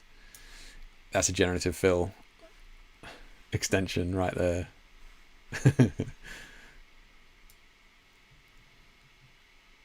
Okay, so we're filling in those shadows, right? This is not ideal, but then we're getting this real crunchy hair type thing here. Can we kind of...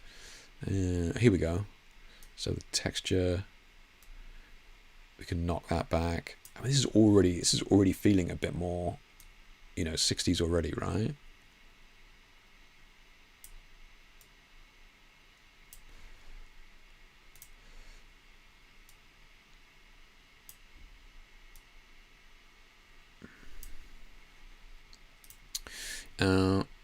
Like I'm feeling pretty good about this, to be honest. I mean, it seems to be looking pretty good.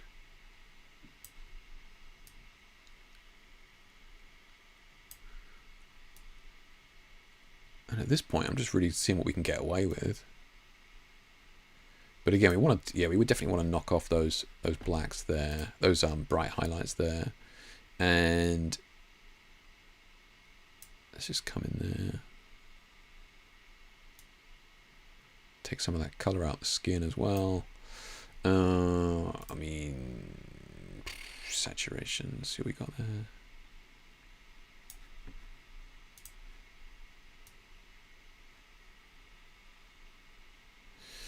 Just looking at the suit really, just to kind of give it more of that plum color. Okay. Look, I mean, like I don't hate that. I think that's good. It's really softened up some of those highlights quite a bit. Let's just okay that for now. So what else do we want to do? We kind of want to, because we've brightened up this background, we've got a lot of artifacts and stuff there. Let's kind of get rid of that.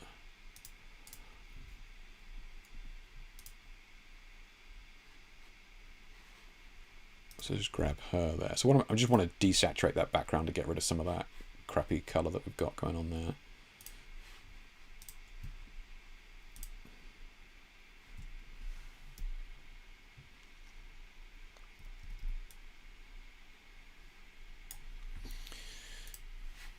Okay, so we want hue saturation here. So at the moment we've got her selected, so Command I to get the background selected. right? And then I'm just going to get rid of all of the color first, and then I'm actually just going to add some of that color back so it's not quite so cold.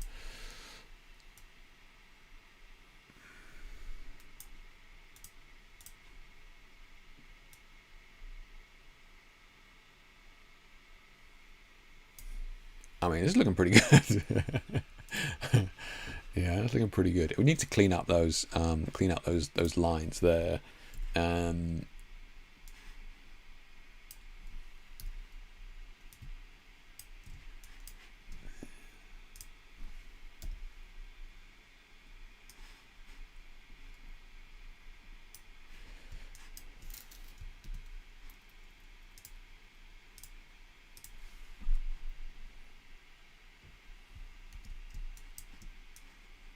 Not ideal, but it'll do for now. Okay.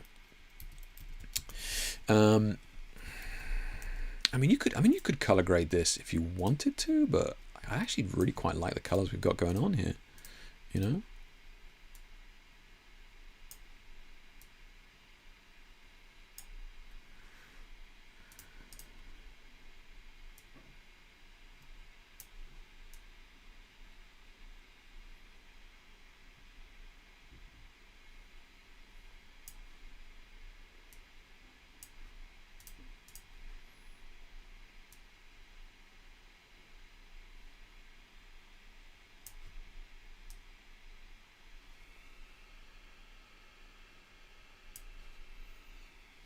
Okay. Yeah. So again, I mean, I'm kind of leaning into that kind of color grade from the era, which is just making it look a little bit older by adding a little bit of a green hint to the shadows there. So you don't have to do that, but it's looking pretty good. It's looking pretty good. So I mean, one other thing we could do to this, I'm just going to Command Option Shift and E just to create a copy of everything. We could do, was that halftone thing that they did? What was that? Oh, there you go, halftone. And then what we just want a little bit. Can we a value between 4 and, so the lowest you can go is 4. Okay. So that's the halftone. Remember the old print medium? But obviously we could knock that back. That's looking pretty good. That's looking pretty good. You know? I could live with that. Yeah. Okay. So where were we before then? So we were, like, this is where we were before.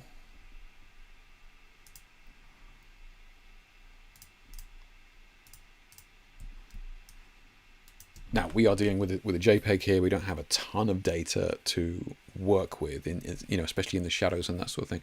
But you know, it's kind of thinking about, you know, how can we look at? You can see the greens actually in some of the shadows here. Actually, there you go. Yeah, they're there, and the greens in the shadows here as well. So I was kind of doing. I find that interesting, right? I mean, I'm just doing that by instinct, but I could find that pretty interesting. I mean, could you even...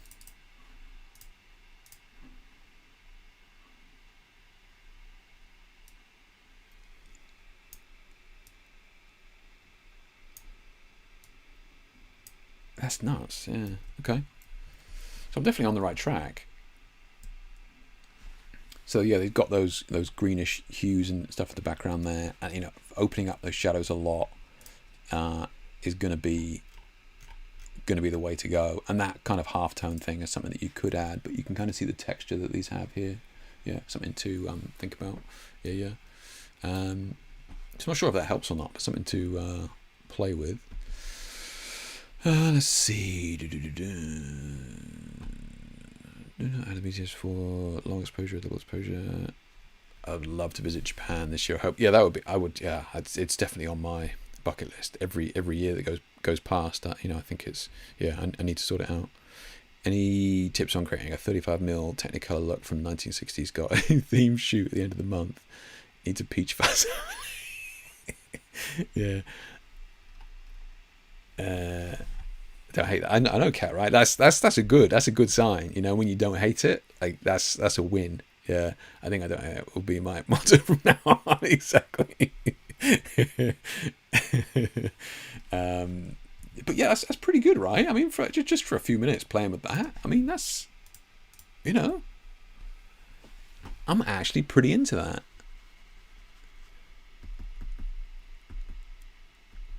It's pretty cool. Yeah, yeah. Nailed it. I should probably do this professionally or something, but one day.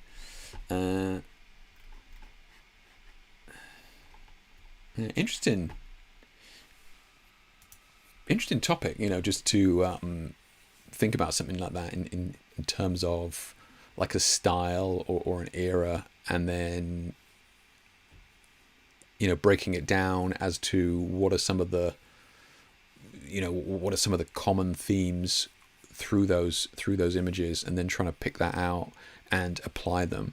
It's interesting exercise, right? I mean, because we were pretty good, right? You know, looking at, I mean, sure, we need to be a little bit happier in the original shot, but, you know, looking at the shadows and that sort of thing, and that's kind of indicative of print. We kind of went away from that in the late 90s. We went into this more contrast, almost like onboard camera, Terry Richardson style, like, you know, and then we went ring flash and all that sort of stuff, like strong contrast. So we kind of went away from it. But years ago, it was like we were really mindful of, like, we can't have tons of heavy contrast because that's black ink and that's super expensive to use. So we were always mindful of actually having, you know, data in the shadows, because if it's even close to being black, it just loses the data. So it was super indicative of the time to have a lot of data in the shadows. Yeah, that's cool. Yeah.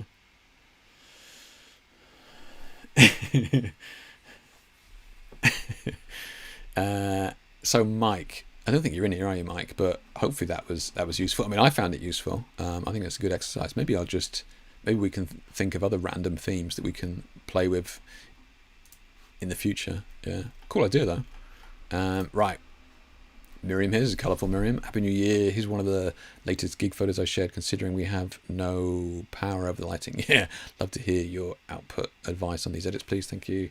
My goal at the moment is to be as productive as possible and more consistent on social media, but it's a bit tough to keep sometimes with a full-time job and other hobbies on the side. Also, posting always makes me feel anxious, so sometimes I avoid it. So getting over that fear is aim as well. That is true, Miriam. Yeah. Thank you for the stream.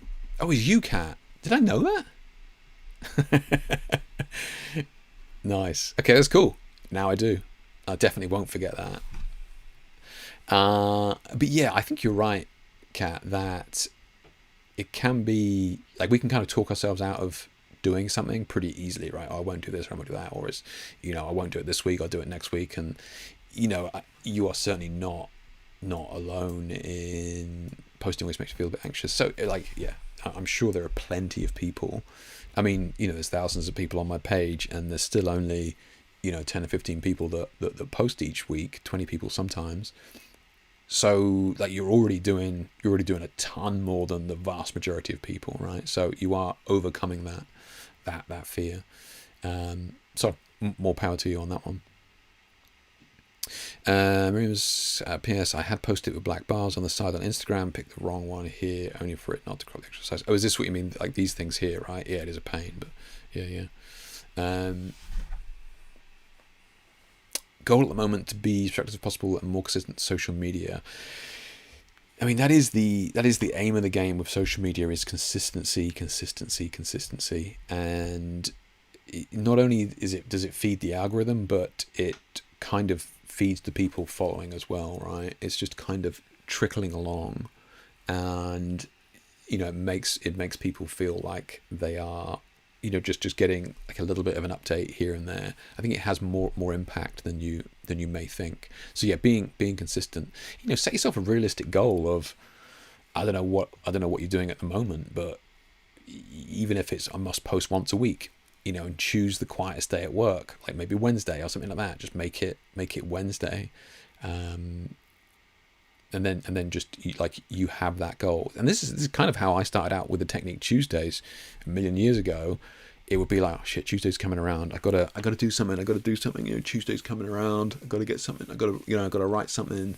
It's just niggling at you. You got to get it done. So I think if you set like at least a day to do it, especially if you're like, oh, I don't have anything, then you got to shoot something, right? You got to shoot something.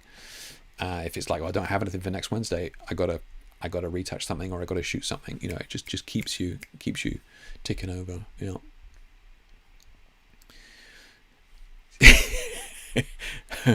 Honestly, like, dementia runs in my family, Cat, so do not take it personally. I can assure you. I definitely won't forget next time. After posting something I've worked on a lot, like an article, I get a huge drop off in energy and need like a day to get back to speed. It is. I also find it useful. The article that I wrote the other week on the death of modern creativity in photography. There was something that I needed to get out of my head, and once it was out there, I could kind of move on. Everybody's different, of course, but there are certainly things that I think once you put it out in the world, like it's a subconscious door that's closed. Like, you can't do anything about it now. It's done. It's out there now. I can move on. So there is a lot of that, which color grading or something like that. There'll be images I'm working on. I'm just like, oh, I think that looks good. Come back tomorrow. Oh my god, I hate it. And then when it's out there, it's a psychological door that's closed, and you kind of move on from it. I work on too much on something, we get tired of doing it. Yeah, exactly. You definitely can get sick and tired of it. Posting online takes a thick skin. Something that took me a while. The world is full of trolls and haters, especially if the platform your source of clients accept people hate. And I would say that kind of never goes away. That's just part of it. Unless you're like a psychopath or something, where you're not, like, people who say they're not fazed by it, kind of a little bit sus. But the reality is, I can have 100 comments of people going, oh my god, this is amazing. I love this image. It's beautiful, incredible. Love it. You can have 100 of those, and there would be one comment that was just like, I don't like the colors in this. And you just, like, I will take that to the grave, and it's just like, so what if that one person doesn't like it? And it's all very well for me to go, oh, don't care what those people think, but like, it will affect you. And I think that to deny that is kind of a little bit foolish.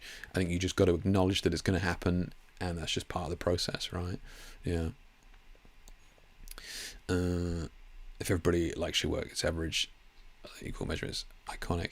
I mean, and I've said this before, Dave, and I absolutely agree. I think that art is really meant to divide, in that it should make, some people should like it and some people shouldn't like it, right? It's, you're not really doing anything if everybody likes it.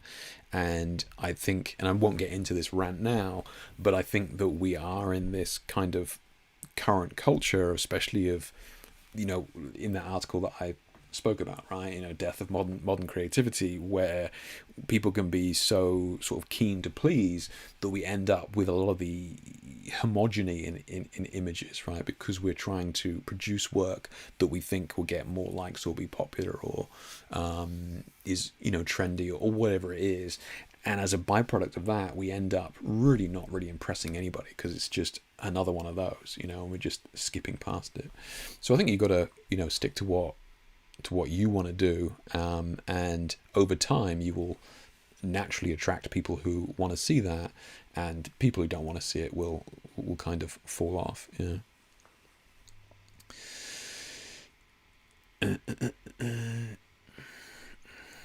I'd be grateful for comments, good or bad. I just get ignored, Steve. Consistency, Steve. Come on. Yeah, it really pisses me off. That not socially acceptable. Just actually very stupid comments. Yeah, I mean, it is.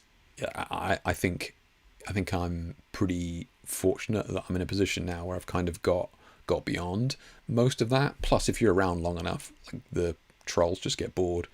But yeah, over time, those people will, like, YouTube as well. Like I get comments on YouTube videos from 10 years ago. Like I have one recently. I don't like your voice. Okay, thanks for that feedback. What do you want me to do about it? You know, yeah, it's just weird. So did you want? Oh, okay. I mean, here's one of the latest gig photos I shared. Considering we have no power of the lighting, I'd like to hear your output advice on the edits, please. So, I mean, yeah, Miriam, this is kind of difficult, and I kind of got around this when I was doing. Maybe I'll try and dig out some old gig photos from a million years ago. But yeah, I mean, I used to shoot them as well, and it is kind of difficult. I mean, I was definitely that guy who was using like an onboard flash and then shooting at like a 15th of a second, right? So there'd be a sense of energy in the shot, or even half a second, right? So the flash would capture them, but there'd be some movement there, because I think with these types of shots, it was always trying to show this kind of energy in the scene as well. So and like onboard flash, you've got to be careful with it. You don't want to overpower it. But with shots like this, it is, and I don't know their type of music that they're producing, but think about the type of music that somebody's making, and then try and tailor that look that you're going for to that music. So we got like bright rainbow colors here. I don't know, but does that speak to the music that they're playing, right? Can we do something that would be more conducive to telling a story about the music that's in there? And if you haven't tried the onboard flash thing, like, I would give it a go. You just need to balance it out with the exposure of like the shutter speed, but you can get some really cool shots, and it just gives that sense of energy in a shot. Yeah. Is it banned now? Yeah. Do it anyway. You got to get the shot.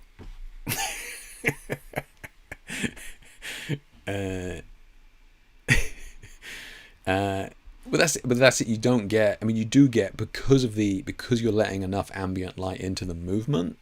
You don't. It's not as harsh as you think. Yeah.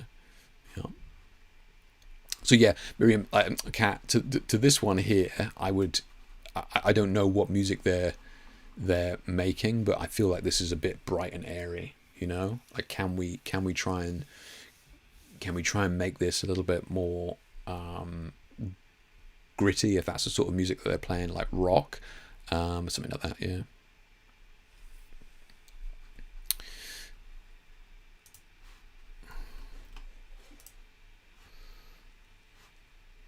I did a quick edit of the concert image, refresh to see.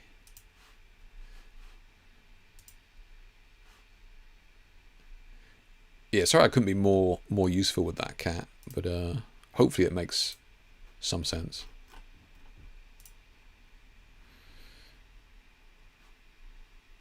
So we got before in the comment, projection combined with LED ones behind, and LED with a snoot in front.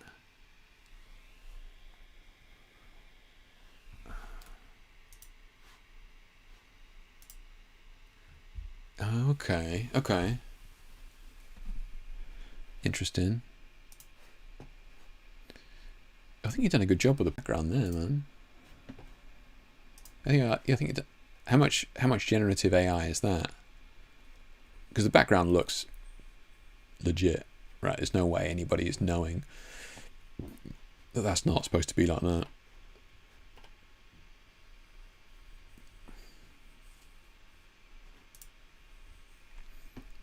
So what are they holding then? They've got the grid on them. What are they holding? They just holding the pink light for all of the background. Yeah, okay, yeah. I mean, it works, right? If you're in a small space and the lights need to be this close, what are you going to do? Yeah. There's a Bowens mount LED targeting the face. Oh, okay, gotcha. This one. Okay, gotcha. Yeah.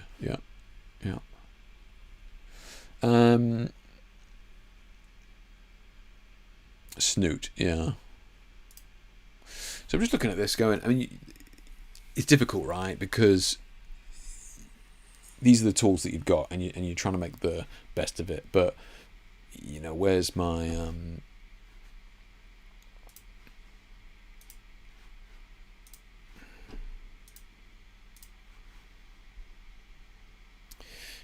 because like this is these highlights here are beautiful, right? It's just, wouldn't it? It would just have been amazing to have more definition down here as well. These are the cards you've been dealt with the lighting that you have. So it's how can we make that? And this is why I would use umbrellas in this instance, like big silver umbrellas, which would spread smaller lights over a larger area to try and get more light down the body. I guess you've only got 2 of these, right? And again, like you're in a situation where you're trying to light full body with kind of like just 2 or 3 lights. It's kind of tricky. Yeah, it's kind of tricky. Yeah. If you're getting to get that screen drawing at me. I mean, it's useful for showing. I don't know what else I would use it for. I only really use it on streams and teaching and stuff, but it is useful. Yeah. I have lots of ones I could use. Okay, so you could have. So I mean, obviously, if we had more lights down here, that would help just to continue that beautiful highlight down the body a bit more. And that would really help just to pop her out from that background, because we can see it happening here, right? Beautiful light here. I mean, like you're never gonna. I know you're not gonna have enough when she's got her arms up to do like the full thing. But you get my point. If you've got other lights and stuff, we could try and have more light coming down here. It might be useful just to get that beautiful highlight. Yeah. Because in car photography, because the car's not moving, you just have the camera open for like 30 seconds, and they just walk around the car with the light, giving it this beautiful highlight down the car. And they're just walking around with the light doing it. They're kind of interesting. I wonder if you'd taken shots like this and then like her not moved, and then you could have put these lights on the ground and then got the highlights on the boots. You could definitely have brought those images together. I'm just thinking out loud. Yeah. It's done a good job though of that background. Yeah.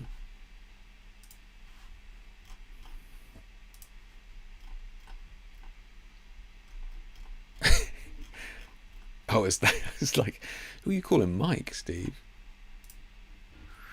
Oh, this is a good one, Alan. Yeah, I had to go at doing some jod lighting a while back. 2 lights at the side of the model, 2 reflector boards to bounce light from my exposure, cellophane placed in front with water. Is that not perspex? Water sprayed. The colours came out a bit light. Watching this channel, I should have turned the lights to catch the edge of the light for my saturation. Pretty good though. And yeah, so what you're saying, Alan, is that sometimes when we point the light directly at the subject, it can get blown out, whereas if we point it past the subject, we get kind of more of that color around the outside. Yeah, those of you guys that are familiar with, I'm talking about the angle of incidence. So lights have a hot spot, so rather than pointing the lights directly at the side of the model's head, because that's where it's going to be the brightest part of the light, especially when we're using colors, those colors can be overexposed in the middle, right? So just aim that light slightly past them, and what you'll get is more colors around the outside of that light. You can turn it up a little bit, and you'll get more spread without the colors blowing out. And I think what Alan's talking about here is it's just getting a little bit hot here, whereas you get this beautiful color here and here, where it's actually blown out in the middle there. So if Alan's just firing, oh, you're in here, nice, Alan, yeah. So if you're just firing it just past them, just over them here, we would get this beautiful color and highlight without this blown out bit. But I think you're right to spot it, Alan, but I think you're being hard on yourself there for sure. Yeah, I think it's good. Yeah.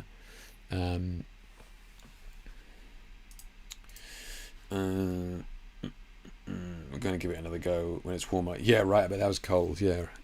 I think this is really nice. I like it a lot. The only thing that kind of I'm mindful of when I'm doing a shot like this is that when we have hair lights coming over the model or across the model, and it catches the nose, is really annoying. So sometimes I know it's difficult, but sometimes you have to think: is there a way that I can kind of avoid that, Or what I do is I'll get the model to never point nose to camera. So it's going to catch the nose, but she can still look to camera, but be off to one side, right? So that blue light is going to hit the nose, but if she's just off camera, so that blue light doesn't hit the nose, right? So it just kind of cleans up the lighting on the face. So if you kind of see this happening with these hairlights, just get the model just to turn the head slightly. They can still look to camera if that's what you want, but just get that light to skim past them, yeah. You're going to set the lights a little bit further behind. If you've got space to do it, Alan, then yes, I would do. Like, as you put these further back, I presume you're using just open dishes, right? As you put these further back, those dishes will spread the light even further. And what that'll mean is you'll get less of the hot spots that you have here, right? So it'll be easier to get more of a consistent light. So, for example, we can see that we have hardly any light down there, right? We have hardly any light down there and very little light down here. That's because those spots, are probably not hitting them. So if you bring them further back, you'll find that those spots will start to hit more of the subject. Obviously, you're going to need to turn the power up a little bit, but yes, it will enable you to spread the light a little bit further. Yeah. Gotcha. Okay, yeah, if you've got the space to do it, then yeah, do it. Yeah. It'll clean up. Because here as well, we're starting to get flare on the screen. As you bring those further back, that will be diminished as well. So you should get cleaner light on the subject. Yeah. No worries, Alan. Yeah, it's a cool shot. Yeah, I like it a lot.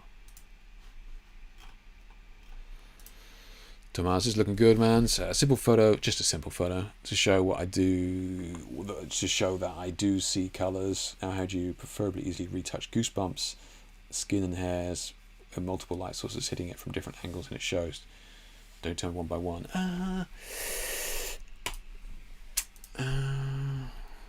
You can try this. Oh, that's a beautiful shot, isn't it? Look at that. God, doesn't that give you those 1960s vibes?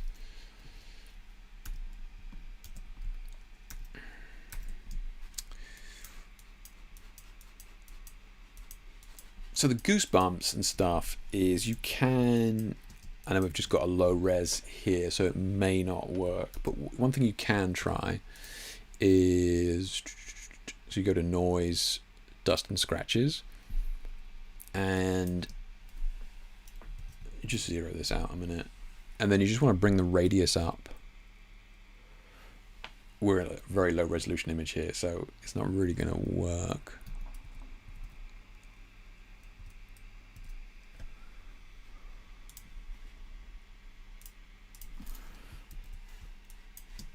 And then you can just mask out or just mask it in where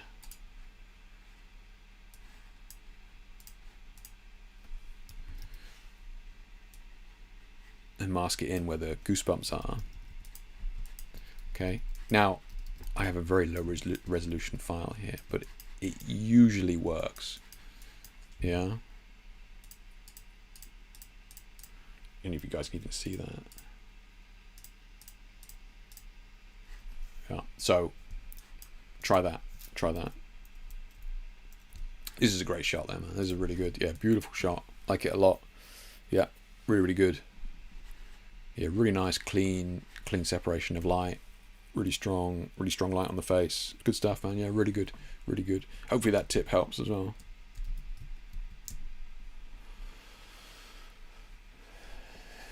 Yeah. Dust and scratches. I know it seems crazy, and you probably haven't used dust and scratches since you scanned in negatives in the 90s, but yeah, it's really good for like dandruff on corporate headshots as well. It actually works really well. Yeah.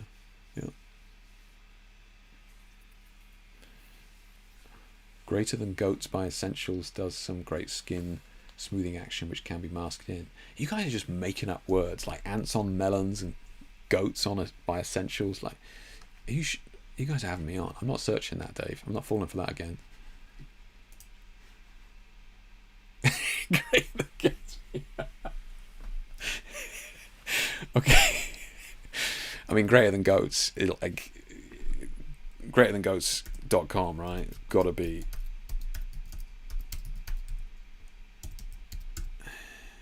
Do I dare click on that? If that's not a website, that is untapped potential. I'm too afraid to click on that on stream. Right. So Robin's image here. Finally had time to edit over the holidays. I flip-flopped on the colouring on this one. Started really blue on the face, but then wasn't totally feeling it. Cool, Robin. This is great. Yeah, and this is a good spot to be. I know it's super frustrating. It is super frustrating to be in this position, and we kind of spoke about it before. Kat mentioned it earlier on as well about just get sick of an image and just want to move on. But yeah, you definitely can get sick of it. But it is a good spot to be in because you know that you're kind of trying something, pushing something new, right? So yeah. Oh, is this you, Robin? Is this you, Twixler? Is this you? Same profile picture. Got to be you. Nice. Okay.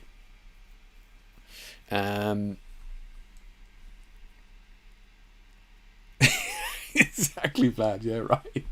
I was gonna, and I was like, "What are you doing, Jake? Do not hit enter on that." Yeah. Gotcha. No worries, Robin. Okay, this is a beautiful shot. It is a beautiful shot. But yes, I would. That is my immediate feedback. Is going to be the exposure hit. Now, if it's looking blown out on stream, it's kind of like where do we need to find out where that's kind of happening. Is it happening at the point of capture? I think when I originally saw this image you were sharing the raws, I think they were a little bit bright, but certainly not bright enough that we couldn't bring it back in post, right?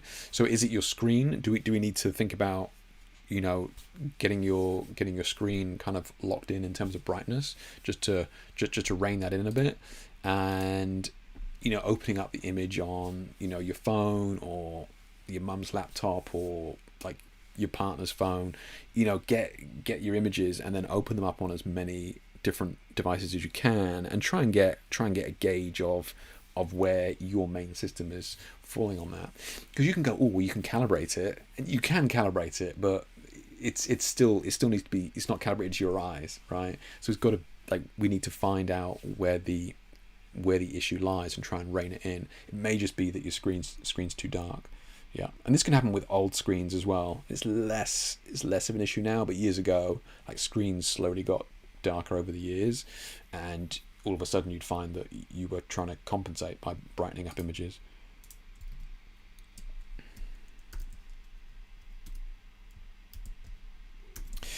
So let's just look at this a second. We can do the same thing. Just grab a curves layer and then apply image. So it's the same thing, right? We just want because this is a mask, and the white areas on the mask is what we're going to be affecting, okay? And we just want to bring it down a little bit here, because lighting on this is great, right? Lighting on this is great. Now, as soon as we start bringing it down, we are going to lose some of that. A little bit.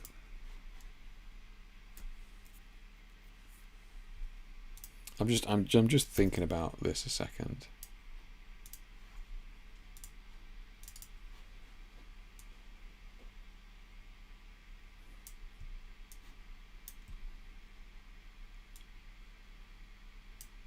So what I've done here, just real quick, is because I don't have the raw, so I'm kind of cheating it, right? I'm darkening down the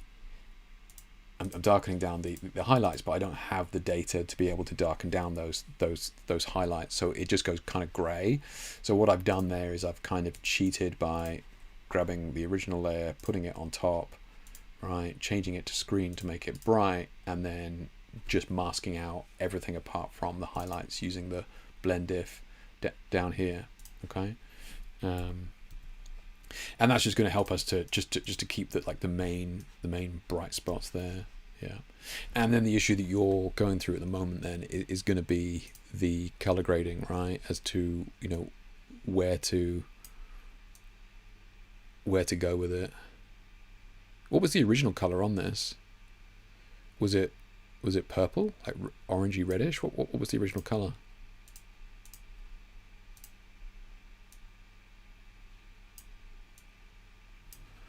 I'm just kind of looking at this to see, because there's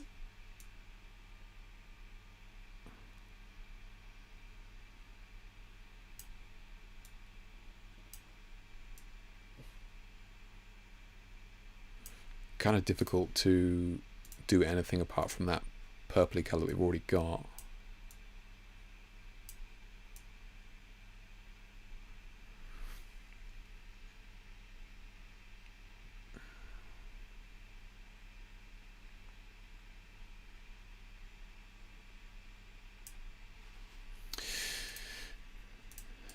So that just takes out some of the purple.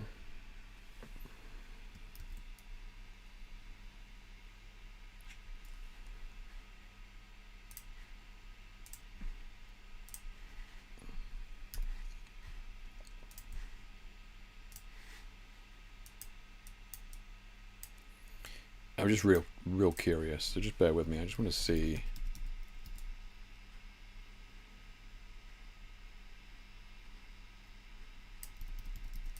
What this looked like in blue.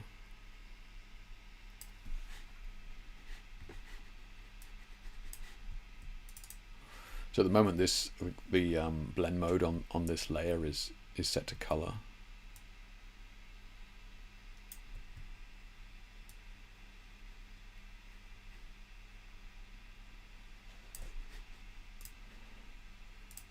Yeah, I think you're going to struggle with the blue in this. Almost neutralizing it is definitely going to help, taking out that purple and almost neutralizing it, going to something like this, and then again, new layer, change it to color, and I just maybe just choose one color in here.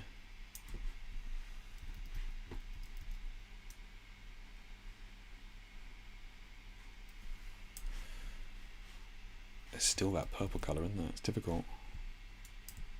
What if we go with the orange?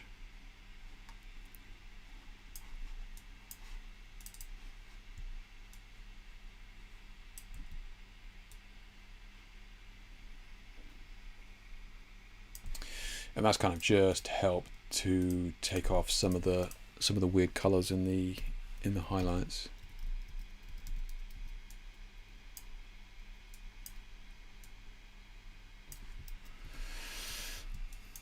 So one thing that you can do when you're in a situation like this, where I don't know where you're trying to go with the colors to begin with. I'm not sure what the raw look like, or you're getting sick of it, or whatever it is. But sometimes it can kind of be easier to kind of neutralize something back to normal, and then you can go, okay, you know, now color grade it separately. You know, so neutralize it and then take it back almost. Or neutralize it and then color grade it, I should say.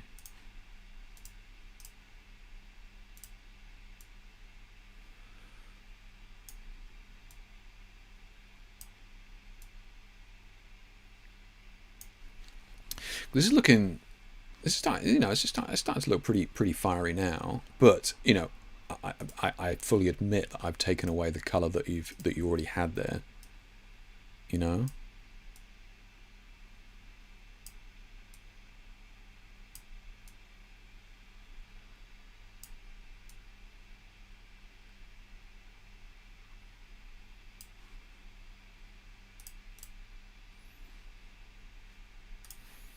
What did I just do? I just did the green or the blue? I did the green. Let's do another one in the blue here. But yeah, something to play with.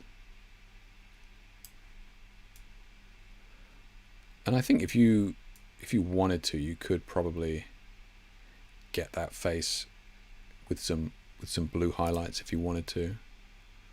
Just take you a little while to get.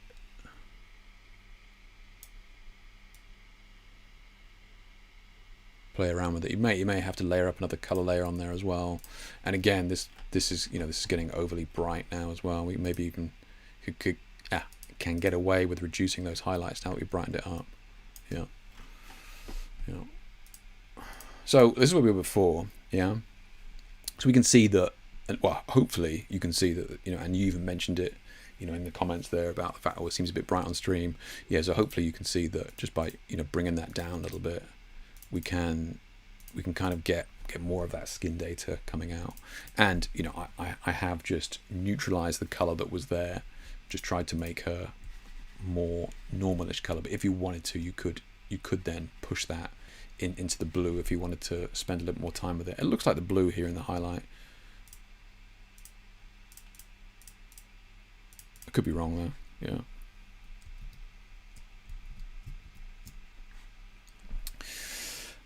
It was purplish blue. Okay, yeah. You struggle with the color because it was in the realm of magenta, not really red, not really blue. It's true, yeah. And so, like, magenta is a tough one, and the reason for it is that, like, it's at that end of the spectrum, right? It's like even deep red gels and sort of thing that can suffer from that as well. It's at that end of the color spectrum, almost down there with infrared, right? And what happens is that it can kind of play with the skin, because there are certain wavelengths that will enter like the skin before they bounce back. And I think about CSI and that sort of thing, right? They would use these infrared scanners to actually look at bruising underneath the skin. Yeah, so they actually photograph them with this specific color, and it sends out all the kind of imperfections or bruising just underneath the skin. So this can happen when we use like red and magenta gels on the skin, regardless, like on the legs and that sort of stuff. It's a nightmare using red. Like, well, I'm conscious of it when I'm using red gels on skin, especially like thighs and that sort of thing, which have more spaced out capillaries, is it'll start to look like corned beef and that sort of thing. So you just got to be real careful when you're using those sort of deep reds or magenta gels on the skin, because it can make your life pretty difficult. Yeah.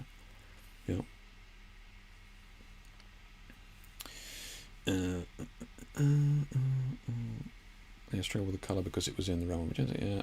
Can you nuke it in hue, saturation, luminance? You can do. It's just that you got to be careful that you're targeting everything. So you could try hue, saturation, luminance and just target the magenta. The thing with doing it with a channel mixer is that you kind of bring the rest of the image along with it. So I think it needs a little bit more finessing with the channel mixer, but you bring the whole image along rather than just just targeting one thing. So that's kind of why I prefer using the channel mixer. Yeah. My Photoshop file was a stack of layers and I gave up. I've been there. I've been there. Yeah, it's totally normal, especially with color, right? Is why some of these monkeys just turn their images black and white. It's just because they can't work with color. It's not because they prefer it. It is definitely a skill, and you will get there. But yeah, the brightness thing is something that we need to work on first. Yeah, is to try and work out where our images are being a little bit overexposed. Is it at the point of capture? I think maybe they were, if I recall, looking at the raws from weeks ago, I think they were, but still, as soon as it came up on stream, you said it was a bit bright. Yeah. See, the other thing as well is that I know that I export my images a little bit overexposed from Lightroom into Photoshop. I actually have an action set up in Photoshop. If I just run it real quick, I think I've told you guys this before.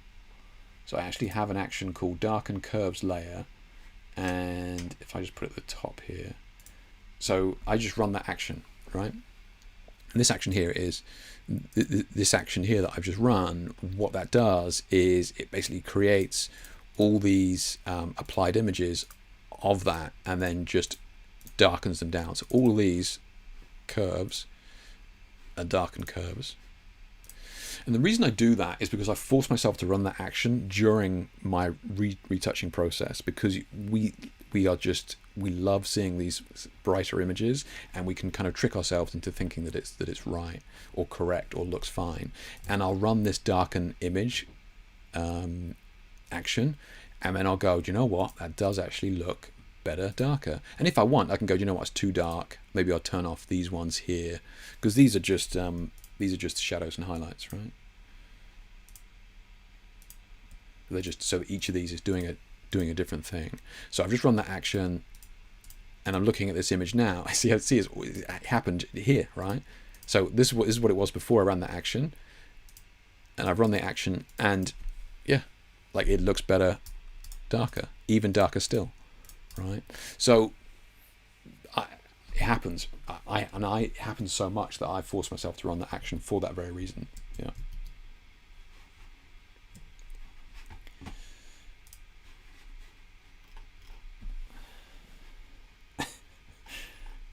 Let's have a look. If we get to... Oh, here we go. Here we go. So Vlad says, my main goal for this year is to be able to write more articles and share all of my side project experiments and all the things I will learn along the way. The real challenge for me is the fact that no matter what I'm doing, adding a few behind-the-scenes cameras, compiling something out of them makes everything take 5 times longer. I'll lose focus. Yeah. The biggest issue I have with that, Vlad, and you're absolutely right, the issue that I have with that is the quality that you expect from yourself only goes one way, right? So the projects are taking longer and longer and longer as the years go on, because your quality and your bar for, you know, finishing a project is infinitely higher now than it was years ago, right? And you can't ever undo that. You can't go, do you know what, next year, less quality. I think I need to ease off on the quality. Like, you're just not. Yeah. So, like, for me, the biggest issue that I have with that is trying to balance that out and come to terms with that a little bit. You know, perfect is the death of done, right? You know, you're always chasing for it to be perfect, spending more time on it, tweaking it, dialing it in, you know, that sort of stuff. It's very difficult to kind of let go of that. And I certainly don't know whether I'm going to be able to, but I am at least mindful of the fact that, you know, it's, you can't just tweak it and tweak it and tweak it and tweak it. You just got to move on to the next project, right? It's easier said than done. Yeah. And this is what you're talking about here, right? The real challenge for me is the fact that no matter what I'm doing, I'm adding behind the scenes, cameras, compiling something, right? You know, doing a shoot the other day, and I'm shooting it and going, you know what, this would be a nice Technique Tuesday, right? So you just, you start shooting some extra bits for it, and then all of a sudden, I've got 15 images to retouch, and because you keep adding and adding and adding. It's I don't have an answer for you on that. Yeah. What goals do I have with my photography? I don't know. I'm in the process of working that out. I think I'm in this middle ground at the moment where I'm doing new things with my lighting that isn't as popular as my work has been in the past. And this is the same. I mean, you speak to any musician, right? And they'll say the same thing. People always want to hear you play the number one hit, right? I got a friend who, was like touring and all that sort of stuff, and everybody always wants to hear their top hit, right? So even though that top hit is like 10 years old, you always got to play it. It's just like, guys, I don't want to do that anymore. I don't want to play that top hit. I want to share this new stuff.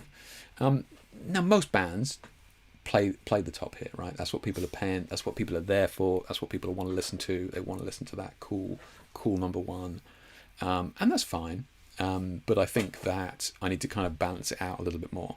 So there's been several months where I just haven't done any of the stuff that that I'm kind of known for, like all this stuff.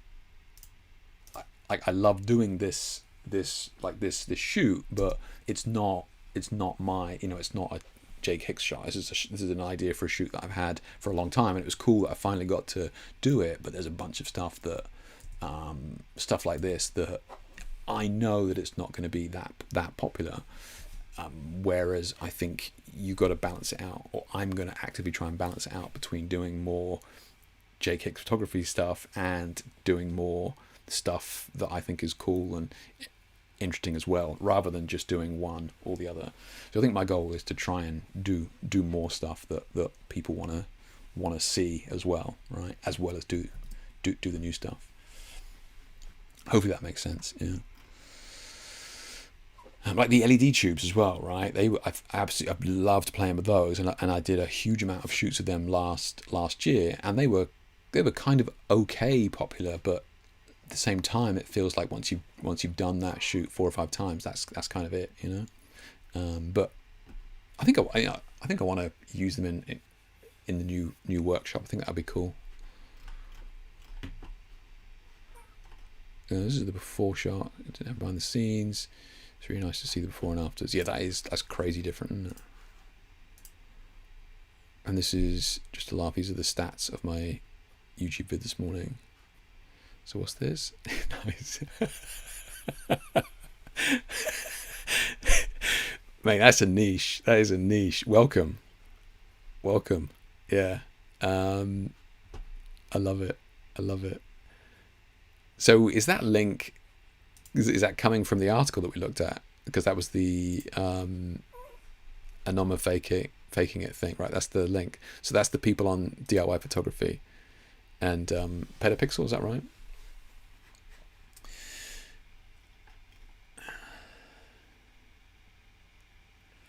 I should do my first longer YouTube vid, so cameras would be for that, yeah. Do you know anybody learning videos nearby? Media students, etc. Get them to do some BTS for you. Helps give them some experience too. That's true. Yeah, it's not a bad idea. Doing something out of the norm. Just shot something very different, and it will be interesting to see how that goes over. Yeah.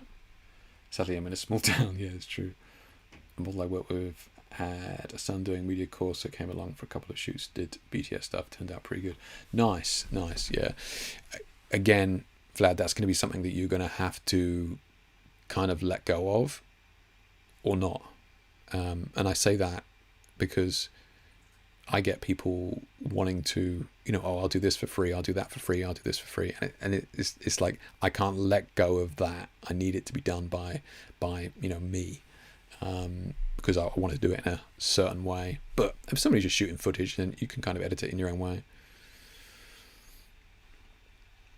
That's apparently my crowd. Yeah, it's the vid that may go along with the article. Yeah, that's something I want to do now from YouTube, every article. I mean, I think it's like it's articles as well, right? There's a certain type of generation who are still on the forums or whatever it is, like reading articles. Yeah, it's the same as my posts. Like all of my Technique Tuesdays could be turned into YouTube videos, right? And there is an argument to be said. I could hire a team just to convert those Technique Tuesday articles into YouTube videos because, no offense, but the work's already been done, right? Like the work is, getting it all set up and that sort of stuff. It would just be a case of putting it out there in video form, and you're going to hit that new demographic coming along. But yeah. Not relating to the version I, but I sent you a DM on Instagram which you replied to about the books. Have you ever thought about selling some prints at some point? It's an interesting one, Kat. Yeah, it is. Like lots of people like you messaged me about that book, going, "Where can I buy this book?" I kind of like always had it in the back of my mind to do a book, but they do need more work than I think. I realised, like to be good, right? Especially with like a photographic book, it needs to be bang on. But yeah, it is something that I would love to do. Yeah, I would love to do a book. I mean, it'd have to be self-published, of course, but still, I wouldn't even need to make a ton of money from it. It would just be good to do,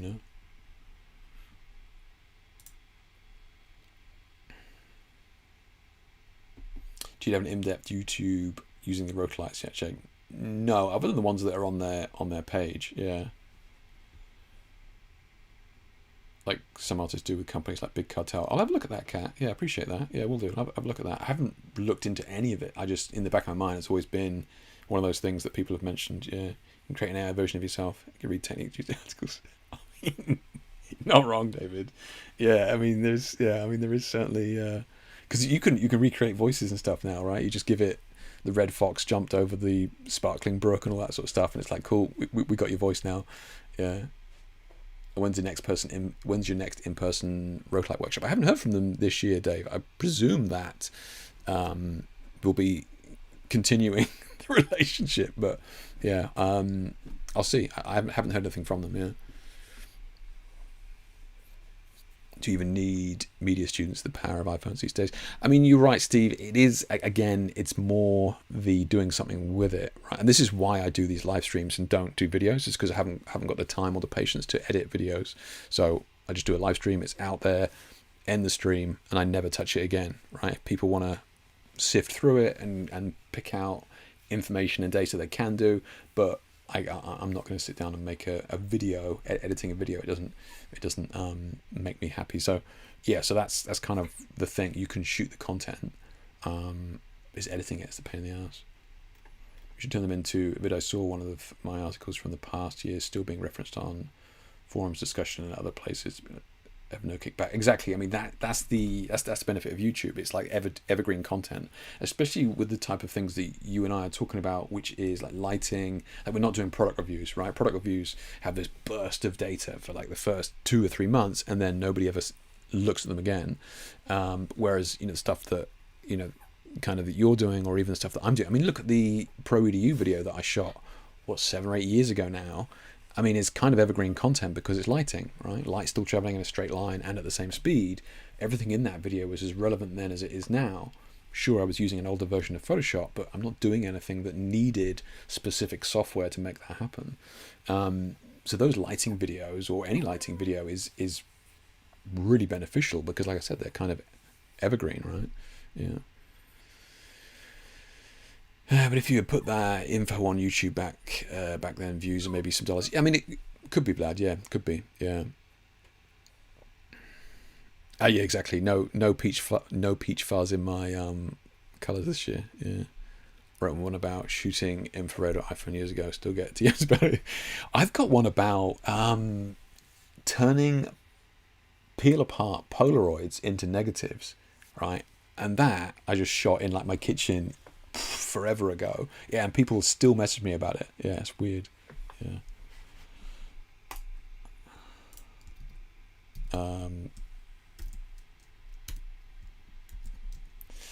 So this here, I was just kind of curious as to what the like, where can we take this?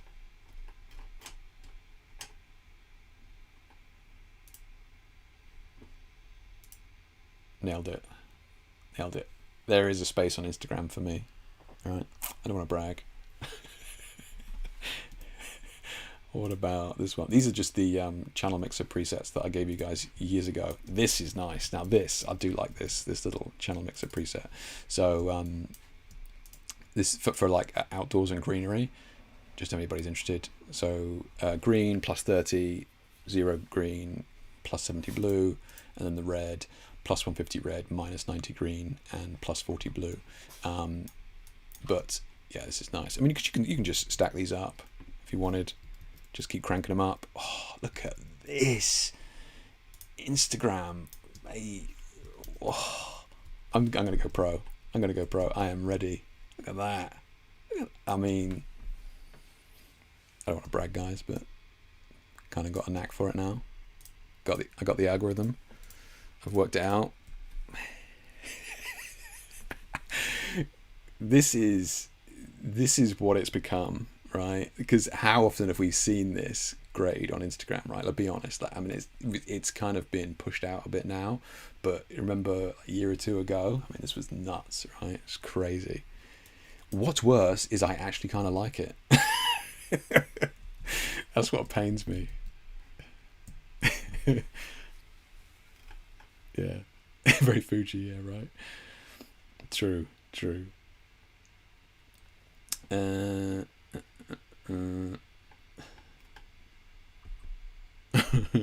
had fun with it, but didn't find a way to mix it with the usual stuff. Which one? The what's that you're talking about, lad? Couldn't make it work. I mean, obviously yours is better, but what would get more likes? Just saying, just putting it out there.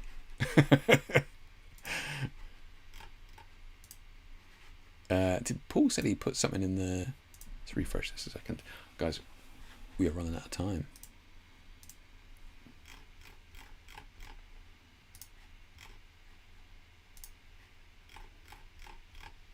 Did I miss anybody there? Yeah, now we're good. All comments, yeah, all good. Oh, I thought Paul said he put something in there. Okay. This is good though, Paul. Yeah, this is good. I think with this, lighting is really strong, right? Just giving this even tone down here is kind of difficult without having a huge modifier to make sure that these are the same tone. The only way you can do it, I mean, I know you don't have that space, but those people that have those big studios and how they get the even tone from fingertip to toe tip is going to be, you know, having those larger modifiers. But I think with the space that you have, I know you've made this space look far bigger than you've actually got, but yeah, it is kind of difficult to get that same exposure on smaller modifiers. This is really cool though. Yeah, just why the skin feels a little bit yellowy, but I think that's fine. Yeah, don't forget to use that technique I mentioned about using that color layer just to make sure we're getting rid of some of these pinks in the skin here, just to help tighten it up. You were talking about the infrared. Yeah, I thought so. Yeah, this is beautiful, Emma. I love this. One of my last shoots, 2023. Shot this one using continuous lighting, 2 umbrellas at the back, left and right, and a beauty dish in front. Beautiful. Yeah. In 2024, I'm looking to keep on learning new skills and trying to nail gel long exposure. Nice. I think outside the box, and finally get a website. But we don't have a website, Emma. We need to get on that. Come on. Feed the algorithm. Plus, you don't ever want to be beholden to, you know, Instagram or Facebook or any of those places. If something happens, you know, if a nipple slips out in one of the shots, you know, and you're done, right? You need some platform that is yours. Yeah. I love this shot though. It's beautiful. I love the colors in this. Actually like the, you know, grade that you've gone for. It's really nice. Yeah, really good. Yeah, what a cool outfit as well. I mean, it works so well with the color gels. Yeah, really nice. Good stuff.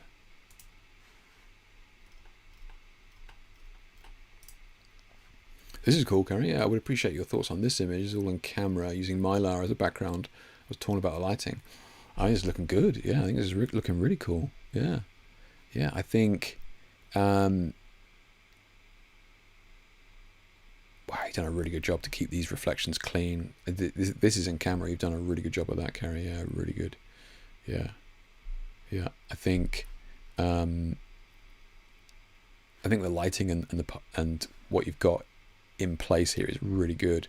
I think it's just the pose is letting it down a little bit. Yeah, it's kind of tough because she's kind of hunched over, you know, because this is a crazy kind of you know, set, like really dynamic, futuristic set. It just feels a little bit, you know, hunched over. But I actually like what you've done with the final edit here as well. I think it's, you know, it's clean, smooth. I'm just blown away at how crisp you've got all this looking back here. Yeah, it looks really good, really good. You know, normally with something like this, you'd go, oh, desaturate it or maybe add some blue to it. But I think this is nice. Yeah, yeah. You can kind of use that trick that I was using a minute ago by, you know, new layer, change the blend mode to color, and then just make sure that the skin is all the same tone by painting the same color on the skin, just to tighten it up a little bit. But I think this is really good. Yeah, yeah. I was looking at the lighting here on the face. It's kind of with this fascinator or whatever they're called. I don't know. I'm not a fan of it coming over the face like that when she's looking into it. But I think it's minor. Yeah, I think it's minor. I think what you've done is really, really good. Yeah. As well with this hand, just rather than the hand being on the outside, just get her to flip it. You know, so we don't have this bunch of fingers here on the hip. Just turn the hand round so we just have the thumb. It's just going to help to clean it up a little bit. Yeah, yeah. But that's like posing. You know, you can't do everything, right? I'm always hesitant when it comes to giving people feedback on posing, because it's like, for Christ's sake, you know, you want to do everything. I got to make the set. You know, I got to set up the lighting. You know, and I got to do it in Photoshop. Like, do you want me to do everything? You know. So it's kind of harsh to give you feedback on the pose, but yeah, at the same time, yeah, it is a good shot. It's a good shot, really good. One from Paul. Here's my gelled shot from Sunday. So glad I came to the class all those months ago. It was a long time ago, Paul. Yeah. Different lifetime even. Yeah, this is cool though. Really, really punchy and bold. Yeah. I presume, is that fire added in post? It looks cool either way. I mean, if that's added in post, you can't really tell. Yeah, it looks really impressive. Although making me think that not, if she's got these weird things on here, I don't know what's going on there. But this is really cool though, man. Yeah, really good, really good. Yeah. Just watch the height of these pink lights, because we've got this pink here, but we don't really have it on top. So we just need to raise the height of them a little bit so we have more light coming down rather than up. Yeah. And don't tell me it'll be gridded softboxes. That's why it's doing that.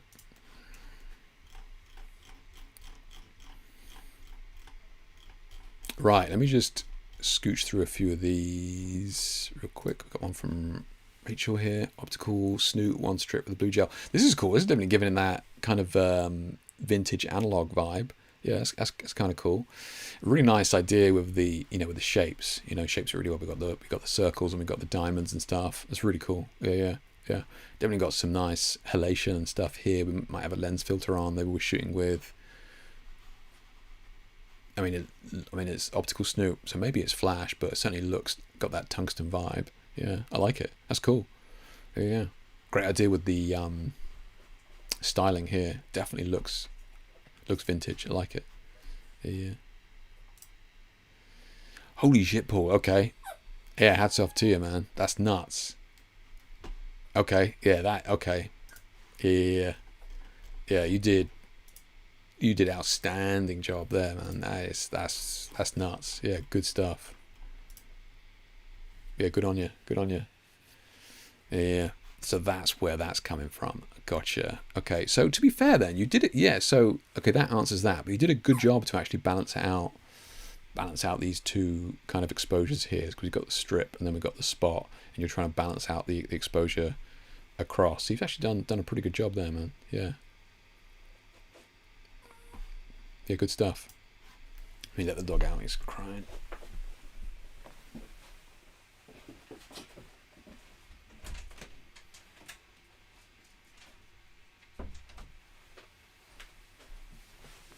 Whoa.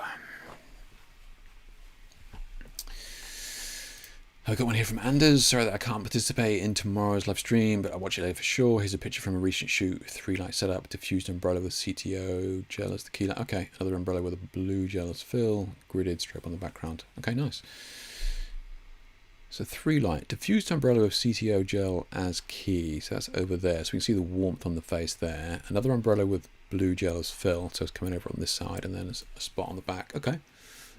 This is good. Yeah, it's looking nice. Yeah, I think... And this is personal preference as well. This is kind of subjective. But I'd be interested in the raw Anders if there was any extra data here in the shadows that we could just kind of lift a little bit. Just to see, because we don't want kind of this data clipping in the hair and getting lost in here a little bit. I'd be interested to see if we could just lift a touch of that. But yeah, love the idea, and especially the color combo. It's beautiful. Yeah, beautifully done. Yeah, blue and orange is really nice on that. Yeah, good stuff. Dave's got one here. Is that gel? No, it's just a light outside set to 6300 Kelvin. Lights inside and camera set to 2700. This is from my last shoot, 2023. 4-light setup, key light, camera right barn doors, right door open to let the light leak onto the model. Okay, yeah. What kind of feather in it? One light outside with the reflector bouncing off the front of my house in between the windows. Your neighbors must think you're crazy, man. Fill light, camera left, bouncing off the ceiling. The last light is the trusty lamp. Lighting diagram, BTS video in the comments. Apologise for the... Oh, okay. Gotcha. Okay. So, we've got the model here. We're over here. Got the light outside. Nice. Aimed at the wall between the windows. 6500. Okay. What's your camera set to then? Oh, camera white balance 2700. Ah, okay, that makes sense. Okay. So we've got the bulb bouncing off the ceiling. Got this in here. Okay.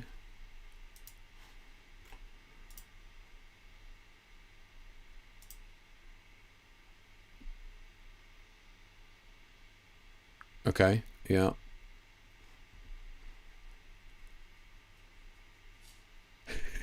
It's outside your house. You live in a nice area, nobody's going to come along and nick that then? So that's that back one behind you. Okay. Yeah. It's pretty effective outside considering it's dark, right? I guess you had to do that. Yeah. Interesting.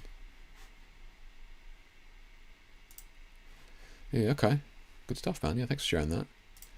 That's really effective, seeing as it's dark. That's good. Yeah. I mean, like we say this. Look, it's just. I mean, we can just quickly bring this in, but oof, insta famous. See that shot.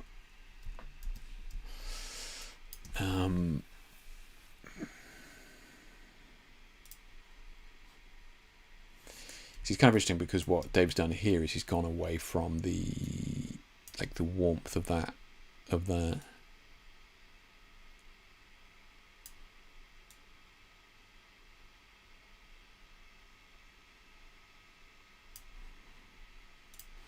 So what I meant was that he's made those lights white as opposed to having a color, because of his white balance on his camera.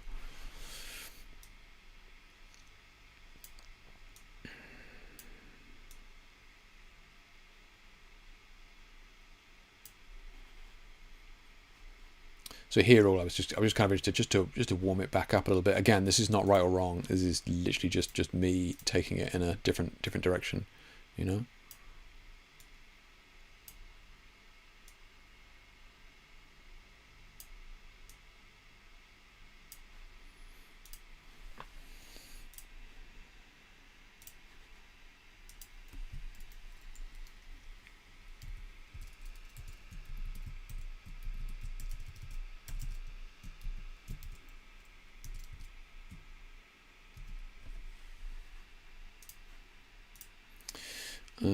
I just want to see if we could just.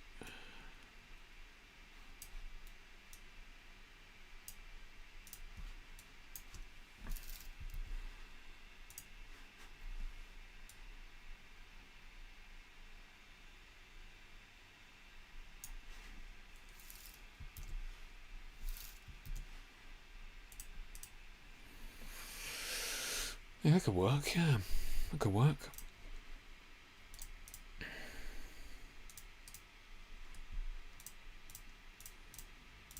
So yeah, just warming it up a little bit, and just kind of leaning into the colours that are already there. Again, it's not right or wrong. It's just just taking it in a different direction, because we've got the skin tones and the seat here, and the wall, and the light bulbs, and then we got these kind of the bluish greens that's coming in the back there. I'm just trying to bring that in with the plants we've got. Yeah, it's cool though.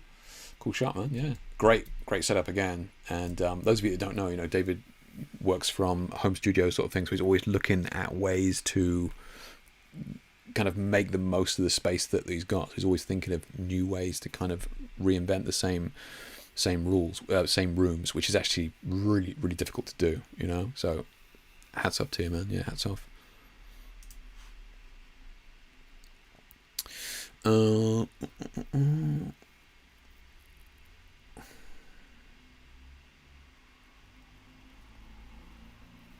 ChatGPT can write your entire website. I dread to think. I just use Adobe Portfolio for now. It's free. Oh, okay. Interesting. Yeah. Love post feedbacks. Yeah. There's a growing catalogue of images of me in different pole poses where I demonstrate where I want the model to stand. Nice. Yeah. Yeah. Yeah, exactly. Yeah. Nice, Dave. Mate, you got to do what you got to do, right? Reminds me of a vinyl album cover. That's true. Yeah, it did. Yeah. Yeah, that's true. I think I know this shot you mean, right? You mean this one, right? Yeah, it does give those vibes. It's the text on the table in Raquel's photo. I was looking at that. Yeah. I didn't read it, but I actually looked at the font. Yeah. Yeah, nice. Oh, you were, David. Yeah, right. That's what I was thinking. Yeah, because I've had shoots of that before where I've had to just have somebody out there with it. Yeah, it's not nice. Yeah. Of all it's worth, Rhodolite commented on the last shots, Jake, so they're still alive. Nice. Yeah, it's good, Steve. Yeah, great.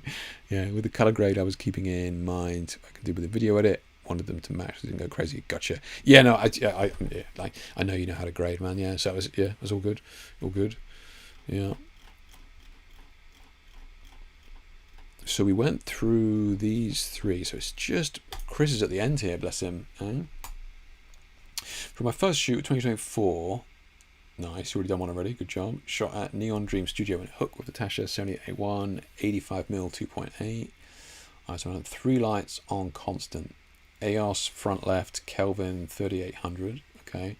Hair light, back right, another EOS, and you behind the model set color using the damn app to match the wig color. Okay, so on the Roguelite app, you can point it at a color and then it will match that exact color. Probably over edited to use Jake's skin editing style from the ProDU gel vids. Happy New Year. Okay, Chris.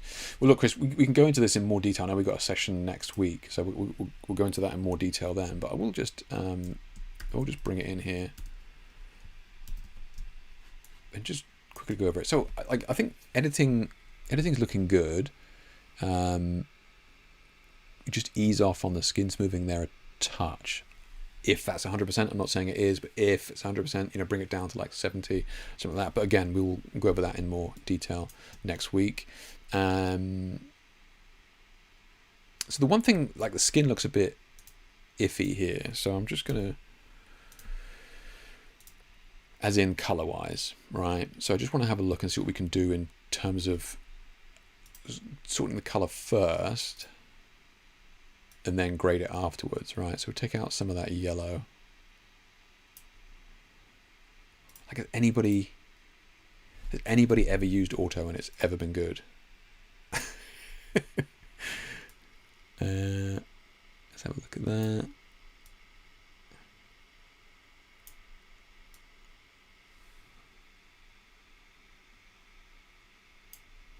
Okay. Yeah, fine, right. Let's bring up some of these. Oh, is that a generative fill line I see there? Yeah, you gotta watch out for those. Yeah. Can you guys see that on stream? Yeah, you can, yeah. Yeah. Okay, let's leave it there for now. We can always come back to it, but that's fine. And then let's kind of just look at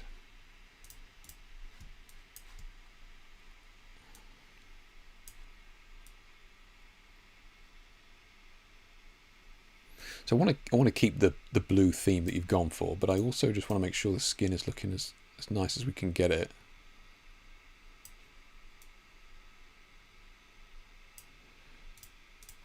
And I'm just adjusting, just like micro adjusting the skin here. Okay. Yeah, nice. Okay, so we've got that theme going, that's fine. Now at the moment, what we want to be doing is, I know the type of lights that you're using, and one thing would be nice to kind of maybe bring back a little bit of shape to this. So just add a new layer here, and let's just bring in like a white brush here a second. And I just double click on the right hand side there. I just want to bring in some highlights back to the skin here a second.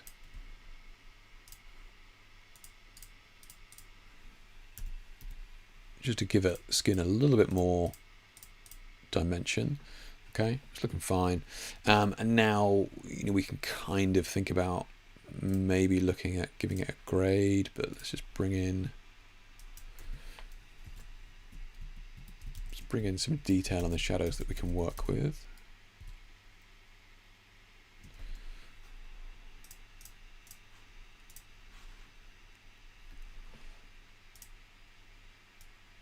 So the benefit of using a channel mixer like this is we can start to pull in. We got all the hair, we got the tattoos and that sort of stuff. We can kind of try and start to bring all these colors into the same palette. Yeah, so tighten up some of these colors.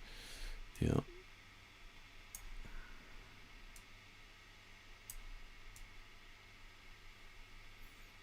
And the reason I say that is because I know that you're trying to keep that same color theme, right? As in like that colder color theme. So I want to respect that and try and keep that in mind.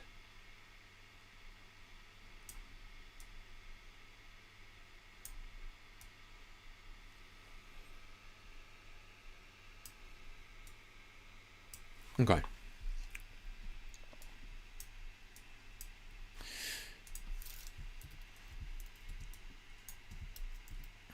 Okay, yeah, that's looking good. Right, let's go back to where we were. This is where we were, right? So you should be careful with the skin looking a little bit muddy and a little bit yellowy. So, and this is where we ended up. So really trying to bring some of these cyans and greens and blues into the same palette. Yeah, so really getting it nice and that's looking good actually. Yeah. So just to recap there, so we just went in, kind of white balanced it as best we could, and here I'm just fine-tuning the skin here a little bit. Here I'm adding a little bit of highlight back in there. Here I'm just giving us this kind of opening up some of the blacks, so because it's easier to color grade dark grey than it is black, and then the final grade on top, just to bring those colors together. Yeah, it's looking good. Looking good. Okay, I like that. Hopefully that's useful. But again, yeah, we can kind of explore this in more detail next week. But I think the shot is looking bang on in terms of the lighting, right? Really nice. We've actually got data in the shadows here as well. Even like deep back in here in the hair, we've got data in there as well, which is good. Yeah, which is good. And I can see we've got this blue light on the hair, which is really making that hair pop. Yeah, good stuff, man. Good stuff. All right. Let's have a look. So we're just going to start wrapping up here. I feel like these generative fill lines are getting worse, more obvious. I know, right? It's you just got to be, you just got to go. They're going to be there. I need to remove them. Yeah, you just got to be mindful that it's going to happen. Yeah, proud you didn't find my lines. Only use content aware scale. See, it's different. So it's the same with content aware. Like this one, like if you're using content aware here fill, it never does it. It never adds it. Yeah. So I'm hoping that'll be something that they'll fix. Yeah. Yeah. And the same with a pull shot. He extended that studio, right? So he didn't use it, and they weren't there. Yeah. Definitely. When I use generative fill, I blur the lines in between and make it look too blurry. You gotta be careful with blurring it, just because you're gonna be blurring pixels in terms of like the actual how do we say, not pixels but noise from the file itself. So here, for example, right? So where are they here? So I think you guys can see that, right? There's that line there. The easiest way to do it is just to grab like a marquee or something like that, and you can then either use and just hit Shift and Delete to bring up this and do that, which gets rid of it. Maybe I think it tried. If that doesn't work, then just grab the box and then use the patch and then just drag it over. So that way it's kind of using the pixels or the noise from the image that's already there. Yeah. Yeah. So, yeah, it's just got to be done now. That's the way it is until they sort it. Yeah.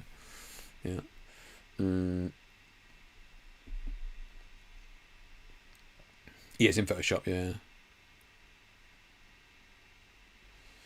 Hey, no worries, Chris. Yeah, hopefully that was useful. Yeah. Perfect. Cool. Well, thanks for sticking around. You guys have been here since the start. It's 3 hours, guys. You honestly, you need to rein it in. It's out of control. So distracting. That was good though. We covered a bunch. We actually managed to get through all the images as well. Really, I mean, huge. Going to think of a way to quantify the quality here, but amazing quality from everybody's images. Like really good. Yeah, really good. This was, and like I kind of like what Mike brought up here. Kind of like this as an idea. Japanese 1960s print ads. Kind of like that. It was just got my brain thinking of things that we can do themed wise, which could be fun to play with. Yeah, tons of great images. Yeah, really good. Yeah, super impressive quality as always. Yeah. So it's been a pleasure. Don't forget, check out my online workshops. Got a bunch coming up with you guys, which is good. Got a couple tomorrow, and then again the rest of the week. So check those out. See what's there. Mentoring as well, and then we're doing got some mentoring sessions. Got one on Saturday and one next week as well. Doing some retouching your images, which will be good. So check those out. But I think that's it. I think that's all I wanted to cover. Yeah. Okay, let's check if there isn't anything else in there. All good, guys. Thanks for that. All good. Yeah. All right, guys. Take it easy. Have a great week, and I shall see you in the next one. Take care.